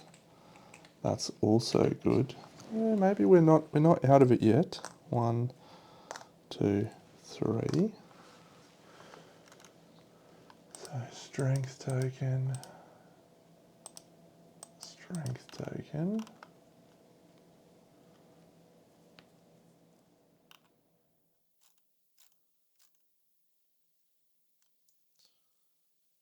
When you use the effects of gas, inflate, gain an evasion. So she's got 2 evasion.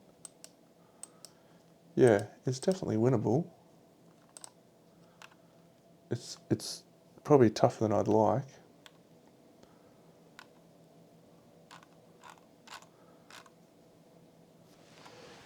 Yeah, so I'm actually going to put her in front,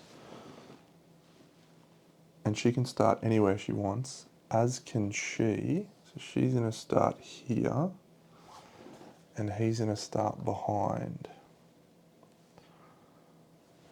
And I think that's going to be it. So, yes, yes. 9 minus Twilight Sword proficiency level. I feel its accuracy is awful. Why is sushi accuracy -1? Oh yeah, from the overwhelming darkness. Oh yeah, we need to draw another terrain card.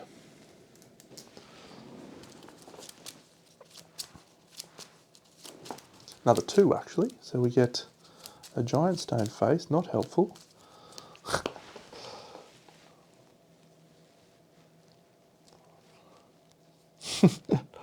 Do we play the Lonely Tree? In for a penny, in for a pound. What happens if we win this? We get the Lonely Fruit, which means we can have a Lonely Tree Showdown, which gains us collective cognition. But he can heal, and he bounces around a lot, which means there's no spot to put the Lonely Tree. Ah, fuck it. We're already behind in this one, so I'm going to grab the Lonely Tree.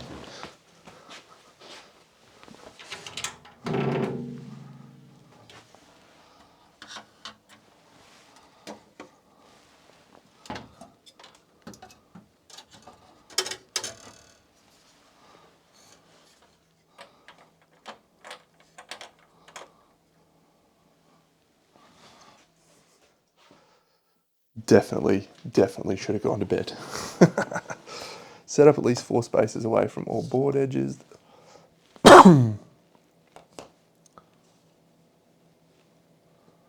My face is in the way there.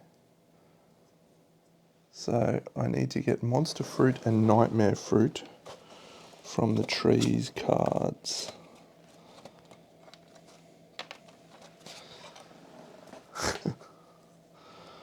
Monster Fruit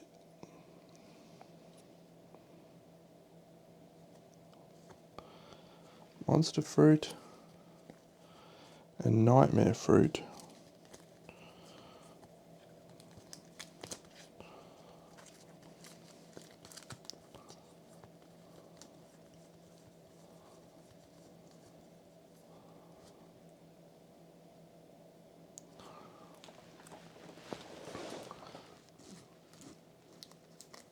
Two adjacent to the lonely tree. Alright, so I'll turn off my face for a second so you can see. The tree's up here. I'm going to place 2 fruit as far away as we can. So they're up here. So the froggo just jumps from thing to thing, and he's never going to be within 5 spaces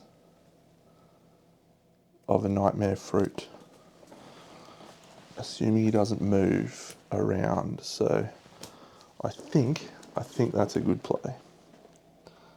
It may be a terrible play. We'll know for sure in a few short moments.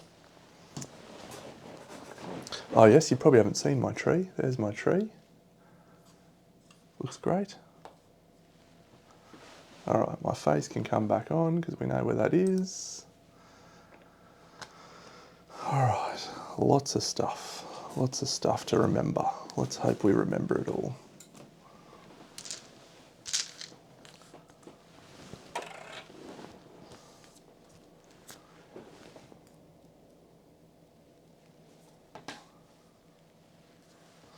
So the froggo is going first because we didn't flip a dead monster. We just got to start where we wanted. Yeah, okay. So the first card we flip is Splishing Slap, the stinkiest threat in range. It's 4 speed. Oh, that's nice. So yeah, we're just going to target our chick with Sushi. So it's evasion 2. So these will be hitting on 7s. That's 1 hit. He moves to there. So if we dodge it, we've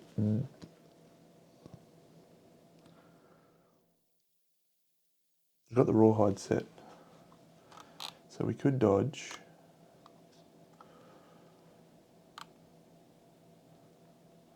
When you suffer knockback, suffer monster level brain damage. Yeah, I'm going to spend a survival to dodge it. Let's see if we get the survival back. We do. That's so good. The rawhide set once again comes through. Absolutely clutch. Splishing Slap is done. No fart added to the fart deck. Start of the monster's turn. All survivors suffer damage equal to their number of stink tokens. She suffers 1 to the head. Watermelon suffers 1 to the boots, of course she does. So let's do a leap with the crest axe and just go absolutely ham with Sushi into the blind.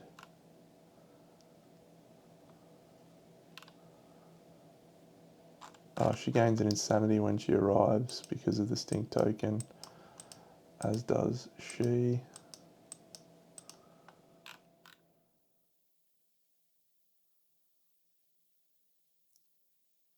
Yep, so she's 5 speed, I think, Sushi. So this is just go. Just go with the crest axe. She's insane. So she's leaping into the heinous origin. Crest axe, 5 speed. 6 goes to 5. That's a glorious 1 hit.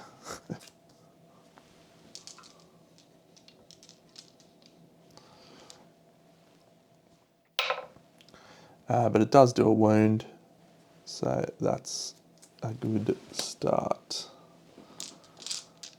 No farts on the card. No, it doesn't start with a fart, and that card didn't put a fart on there.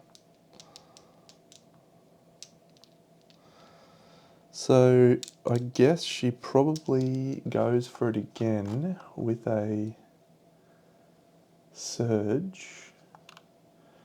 She's going to be effective strength 6, which is 5s.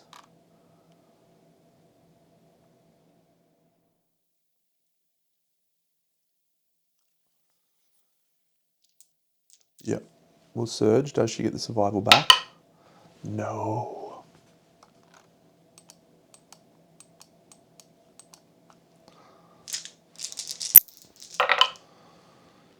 Okay, so that's 3 hits this time. 1, 2, 3 failure reactions. Not in the blind spot. Adjacent insane survivors gain monster level insanity. And this one is if adjacent, the attacker suffers 2 damage to 2 hit locations. So we want to fail before that one, I think. So yeah, this one, so that's a fail, but we are in the blind spot, so that's fine. This one, that is not a fail, so that's a wound. And this one, this is the one we don't want to fail. We do fail. Damn.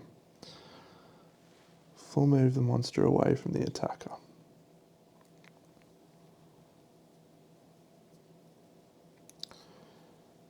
I don't think I can do anything about that. Unless I want a lifetime reroll. No. No. 2 damage to 2 hit locations. Head and body. 1, 2. 1, 2. That really stuffs our plan. What's his movement? His movement is 7.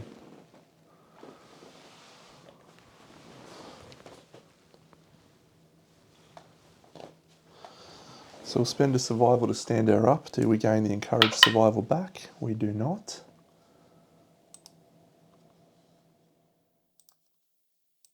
So she's done for survival.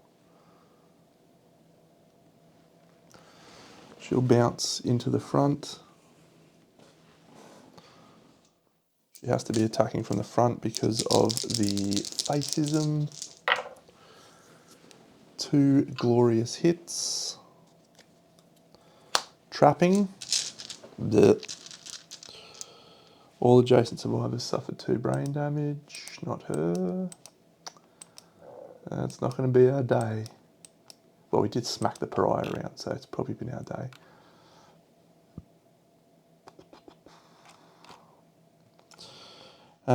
Perform basic action targeting the attacker. So his basic action is we can't dodge, but we've got plenty of evasion. So 4 attacks now, don't I? So that's 1 hit. So he's performing gaseous bloat. Don't love that. I should put that on top of there. The 2 damage goes on our waist. Because we've got lots of evasion.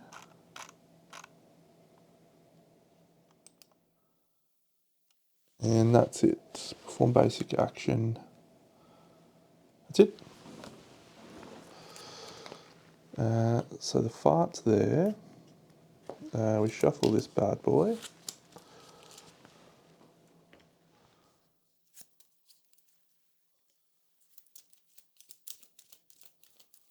Oh.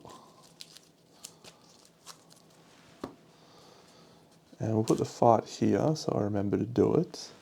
She's going to surge, I think.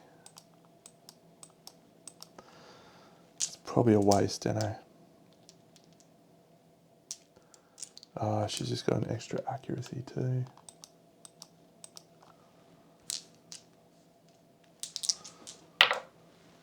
Double ones. Not today, friends, not today. All right, the fart card triggers bitter emission, On a 6+, she ignores the effect of the gas. She ignores the effect of the gas. So that fart goes away. Oh, I should have moved him to here. Here? If he's here, he's 1, 2, 3, 4, 5, 6. She's 1, 2, 3, 4, 5, 6. Yeah, okay, so he can go here.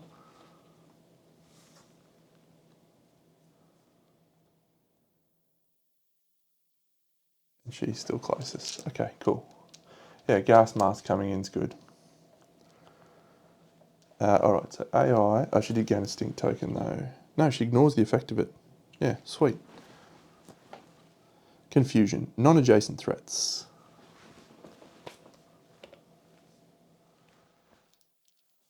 All targets suffer monster level brain damage.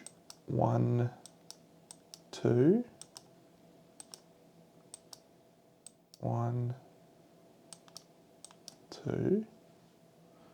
Oh, she is adjacent. 1, 2. So she does not suffer that. And he goes 1, 2. But he's not knocked down because he's got iron will. How do you like that? I like that a lot. So do I. All right. So we just gotta do this the hard way now. So jump into the blind with the bone axe. He doesn't have a speed, but he janks 2 hits, and he gains 2 from his accuracy training. No, once. Speaking of, she's also got it twice. Yeah, if we make it out, that'd be great. But if we don't, worse things have happened. So the impervious is in the trap. Tremendous. All adjacent survivors suffer monster level brain damage, so he's going to suffer trauma. And she's going to go down to 2. Perform basic action targeting the attacker. All right. Good. Perform gaseous bloat. Wonderful.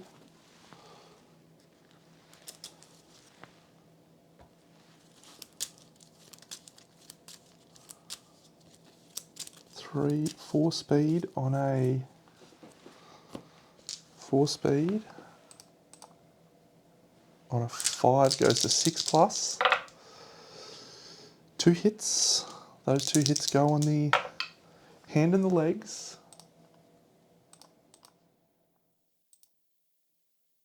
We need to do his brain trauma first, and then we need to do a leg severe injury roll. So the brain trauma, he rolls a 2, and his lifetime reroll is gone, so he's dead. Boo. Another basic resource for our collection. Cannibalise.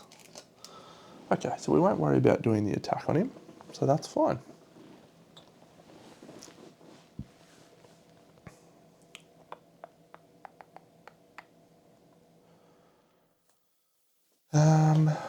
So she can go 1, 2, 3, 4, 5, and that's fine. She can go 1, 2, 3, 4, 5.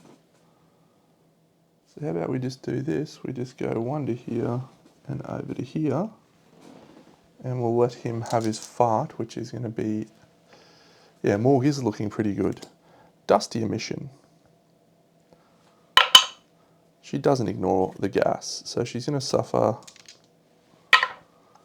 2 damage to the body.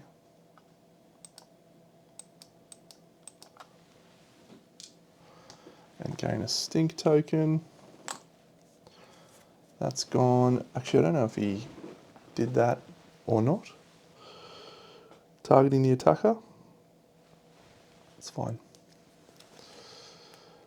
Closest threat in range, move and attack target.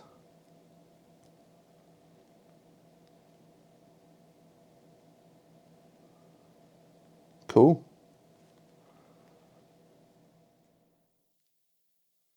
So we're going to +1 movement token. I don't think that's going to matter. 1, 2, 3, 4, 5. We'll go like so. 7 speed attack, but hitting on 9s. 2 hits. The bees! Double feet? Sure. Got no dodge.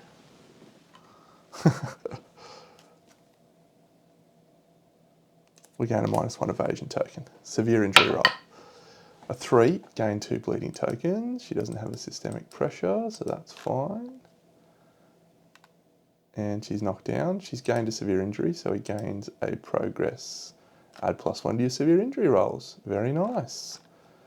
Sushi has no survival, but she does have a red fist, so she can spend a strength token to stand her up. So I think we will do that. It's a survival action, so I think Rawhide says when you perform a survival action on a 6+, gain a survival. She rolls a 1, so she doesn't gain a survival action back. That would have been good. But she lost her strength token to do that. But that's okay. She's going to jump into the Heinous Origin with the Crest Axe and just try and one-man show this situation. That's 4 hits. We're wounding on 2s. 1, 2, 3, 4. So we're going to do it in this order. There's a reflex, which is irrelevant for the purposes of this. She's still insane, so that's fine. 7. So she's 2 to wound. So that one, that's a wound. That one, that's a wound. That one, that's a critical. Gain a Frog Dog resource, and he gains a -1 evasion token. Very nice, very nice.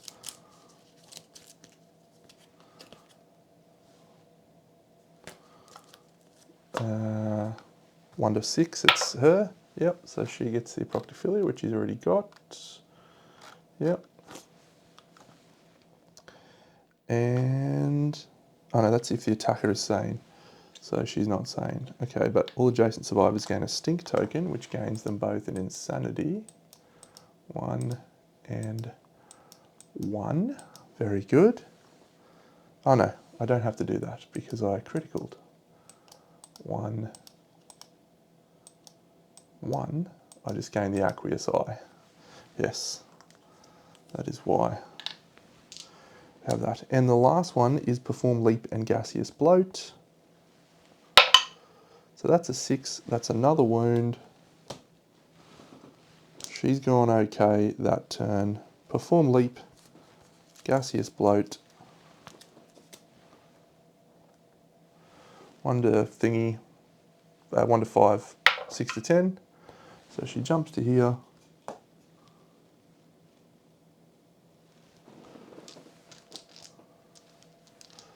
I definitely did. So here, 1 to the body. And here, 1 to the body. 2 to the body because she got 2 stink tokens. Okay, so it's her turn now. She's going to check these out. So that's fine. She'll leap. And she's going to swing with the Grapple Claw. 2 hits. 1, 2. There is a reflex, but she's critting on 7s.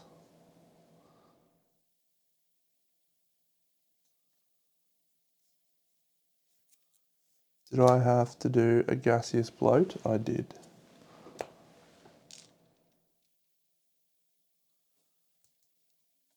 This wound is if adjacent, the attacker suffers 2 damage at 2 hit locations, so I don't want that one. So we'll do this one first. So he's going to run away, but we will, unless we critical him.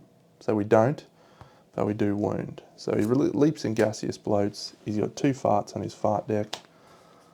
We're going to do another wound. I mean, we've got our 2 best survivors. Oh, maybe she can't. Physiognomy, how far can she go? 1, 2, 3, 4, 5, 6, 7. No, she can't go. Why does that frog have to be there? Why does he have to face away? What a pest. Alright, well, in that case, I guess she probably does... What does she do? Inflate. Add 1 to a hit location that's wearing armor. She'll 1 to the body. Yeah, that's fine. That'll do. She's leveled up to Stoneheart 2 as well, so grab that. No, no, no, no, no, no, no.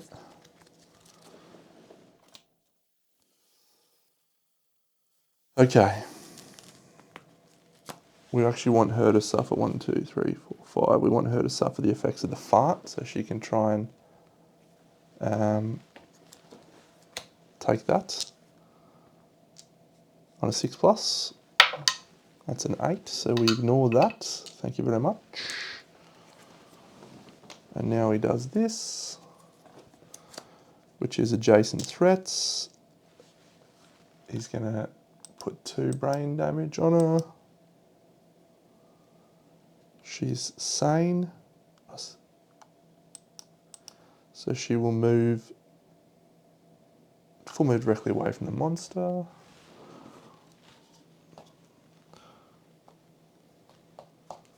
She's -1 speed from the speed token. That's it.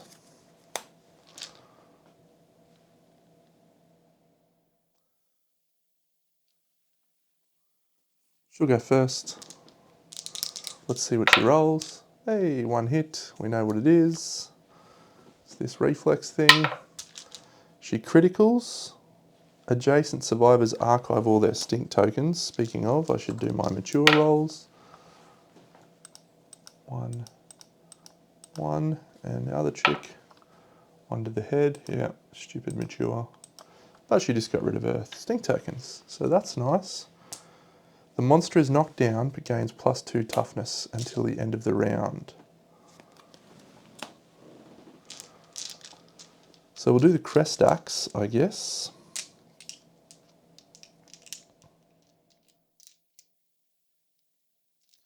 She might actually surge with her grapple claw using her red fist strength token.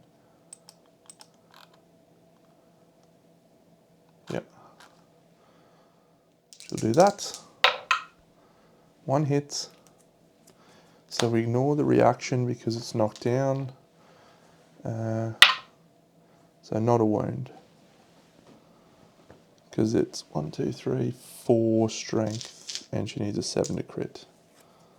And he's got +2 toughness tokens. All right, crest axe goes in 5 speed, hitting on 3s. This is basically where the game will come down. I've rolled 6 dice, but they've all hit bar 1, so I'm just going to take 5 hits. We're probably going to trap anyway. 3, the death blow. There it is. No!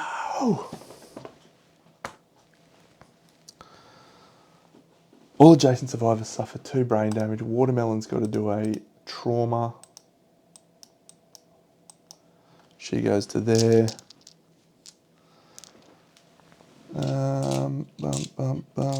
So the brain trauma roll, she rolls a 4, which is, she got a torment. That's sushi, no torment. Brain trauma is flee. You are knocked down and suffer 1d5 insanity. So she gains 4 insanity. 1, 2, 3, 4. Probably fine. So this was our turn, so she's going to stand up next turn. And basic action targeting the attacker. 3 hits on Sushi. She gained a progress on thingy training. Does she have accuracy training as well? Yep, thank you. No. Okay, so she is taking 3 hits. She can't dodge. Head, body, body. So she's knocked down and she's got 2 severe body rolls. So the first severe body roll is a 3, which is 2 bleeding tokens. She does not have a systemic pressure. Yeah. Second body severe injury roll is a 2, which is death. So she will use a lifetime reroll, which is into a 3 for another 2 bleeding tokens. 1, 2. Very good. Stink token, fart on top of the deck. If we didn't roll the trap there, I reckon we were actually a bit of a chance. Because we got no stink tokens, we got no mature damage on our lucky charm chick. We might have been a chance. Because we would have got through 3 or 4 wounds there. We would have had maybe 3 or 4 left. We were a fucking big chance. Fart.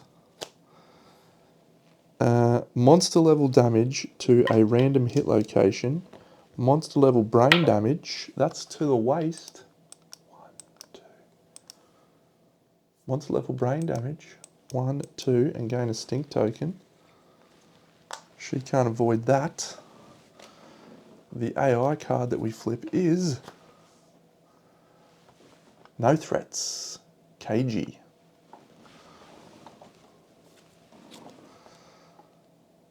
Place the monster in the center of the showdown board.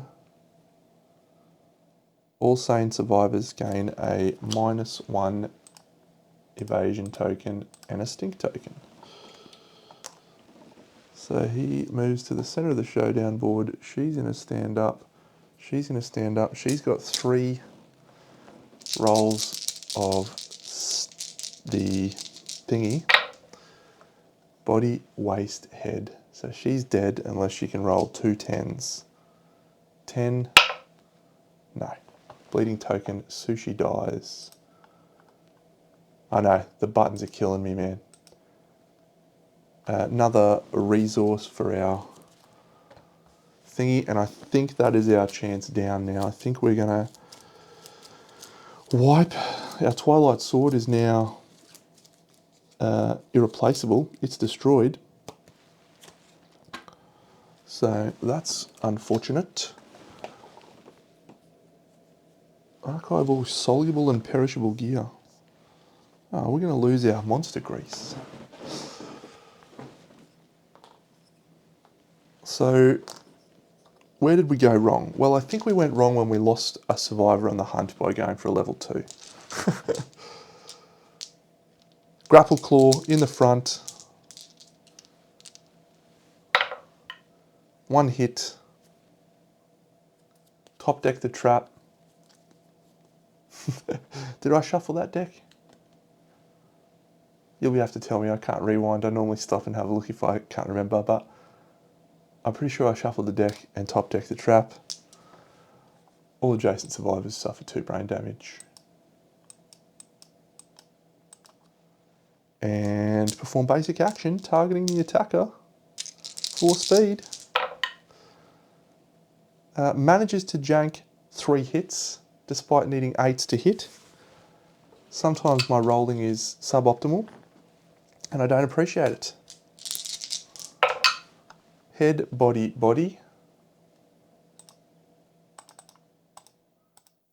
2 severe injury rolls on Watermelon. The first body is a 4, which is the lung. Yeah. Oh, it's actually a 5 because I've got +1 to my severe injury rolls from thingy, haven't I? When you suffer a severe injury. So it's a 5. Destroyed back. I think I would have preferred the gaping chest wound.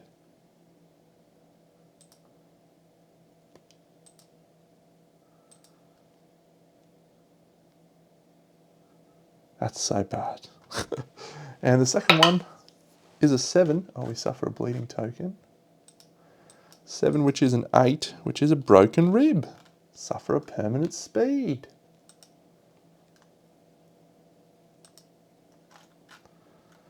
And another bleeding token. So it'd be good if we didn't. So we were already. No, we were knocked down there. So we're knocked down from the trap that we just the trap that we top decked. Very good. Let's try that again. Can we top deck the trap again? Just for those playing along at home, definitely should have gone to bed. His AI card. Farthest threat, no target KG. KG was all sane survivors. She is sane, so she gets a stink token. The stink token at the start of the turn does a mature. The mature hits her in the body, which is a severe injury roll. She gets +1 to that. She rolls a 10. So she's knocked over, which means she stands up. Oh yeah, the fart from the thing. Monster level damage to the waist hit location and gain a stink token. So she's then going to have to... Oh, all survivors adjacent to the target sigh of relief. No. So she's now going to have to roll another damage for the brain trauma. So that's on the boots. So it's another severe injury roll on the boots. But she rolled a 10 on the stone heart. So let's see if we can roll another 10.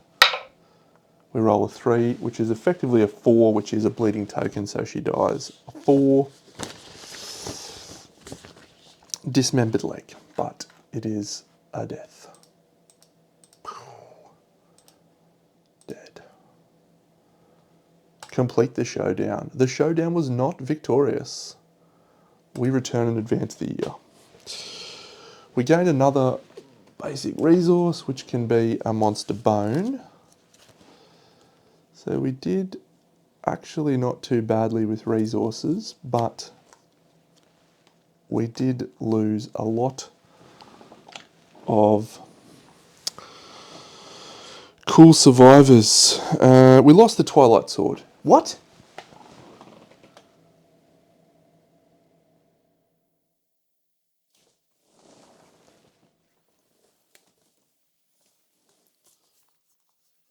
Stand by. I'm going to read about that. So this is a true fact. I don't often lose showdowns. I think in recording history I've lost 3 or 4. So I don't really pay attention to defeat much. Defeat. Follow the defeat rules in the aftermath of the story event. That's all that says. Showdown.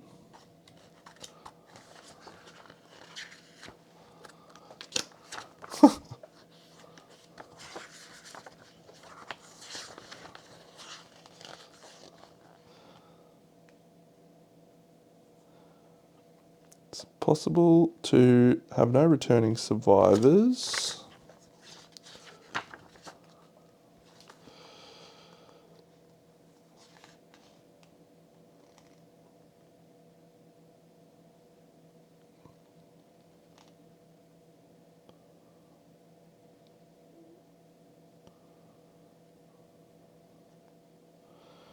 So I don't see anything that says that they don't gain them.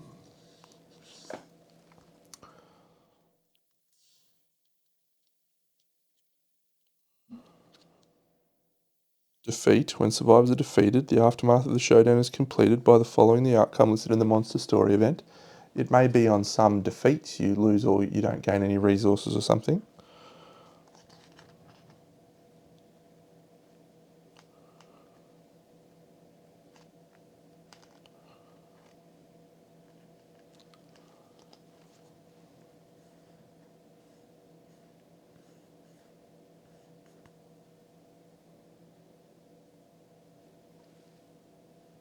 No, I'm looking as well, but I can't see.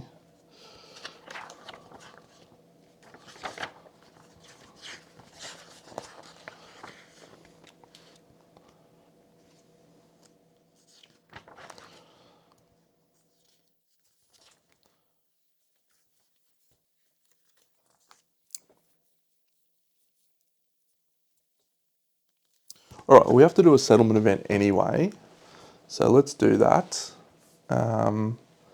What did we need to get for the fruit? If survivors are victorious. Well, we're not victorious, so that's a shame. Gaining resources during the hunt or showdown. All right, you keep looking. I'll do my settlement event. And we got lights in the sky as well, so that's nice.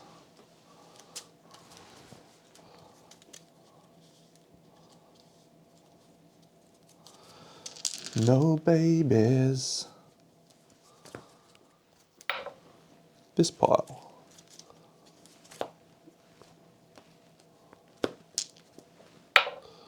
This pile. Card number 1. The bell rings. It rang. A single resounding note tolls over the settlement, followed by a collective gasp.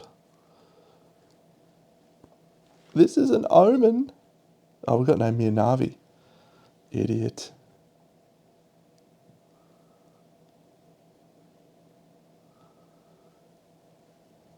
A survivor with 7 courage. Cool. We roll a 3. Suffer a population. -1 population. I don't think we can afford that at the moment. What do we got? 6. We might have to have a reroll with Matcha. No, Dolores. Dolores is going to reroll into a 6, which is the same result. Well, Dolores, you should be ashamed of yourself.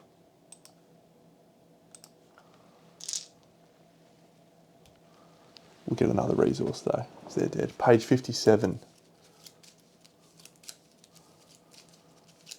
Okay.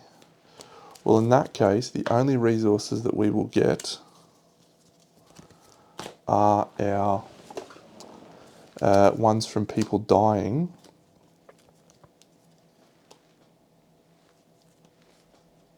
From Cannibalize. So we won't get those.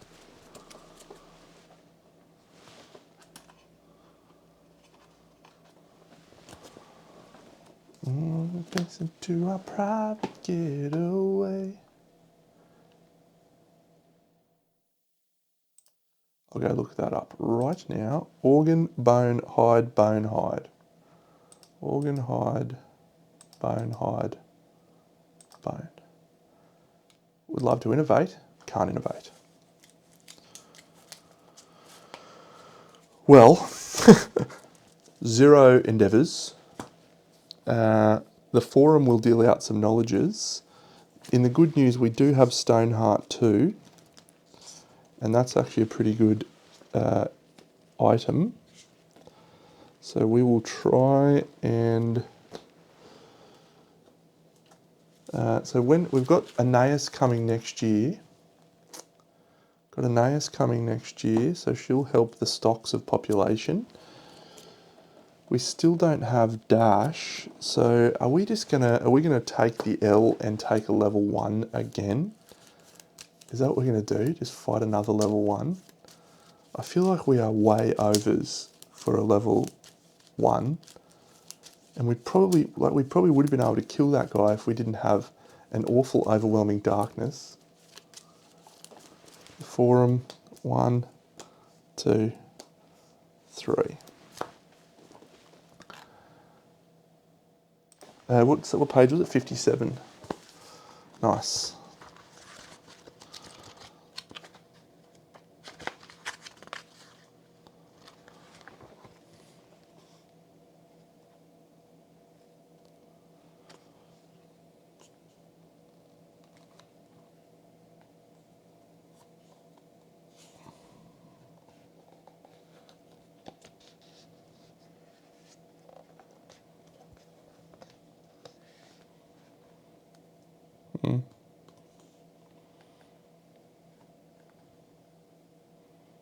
Cool.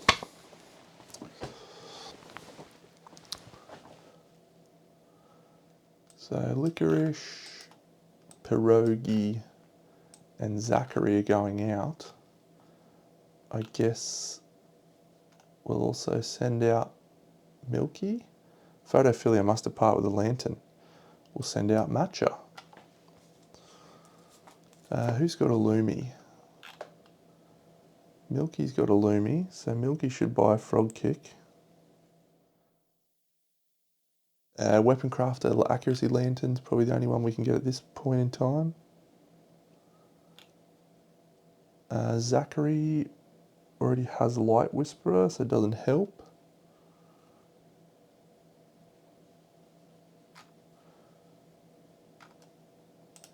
And we've got Lights in the Sky as well, so... Lights in the Sky, so useful when you have no endeavours to spend.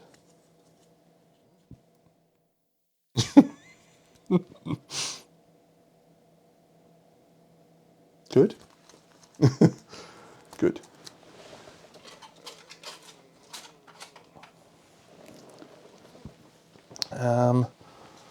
Hooded Knight, he's going to come back and he's going to be very unhappy. He's going to give someone a parcel again.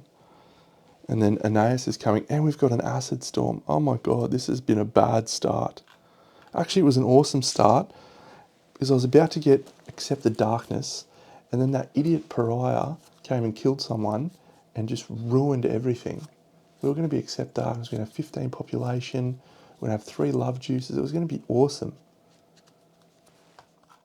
That was the moment where it went downhill. Licorice, Matcha, Pierogi, Zachary are departing. I may make a Monster Grease. No, we don't have 2 organs. That we could do 2 organs if we wanted to give up our copper.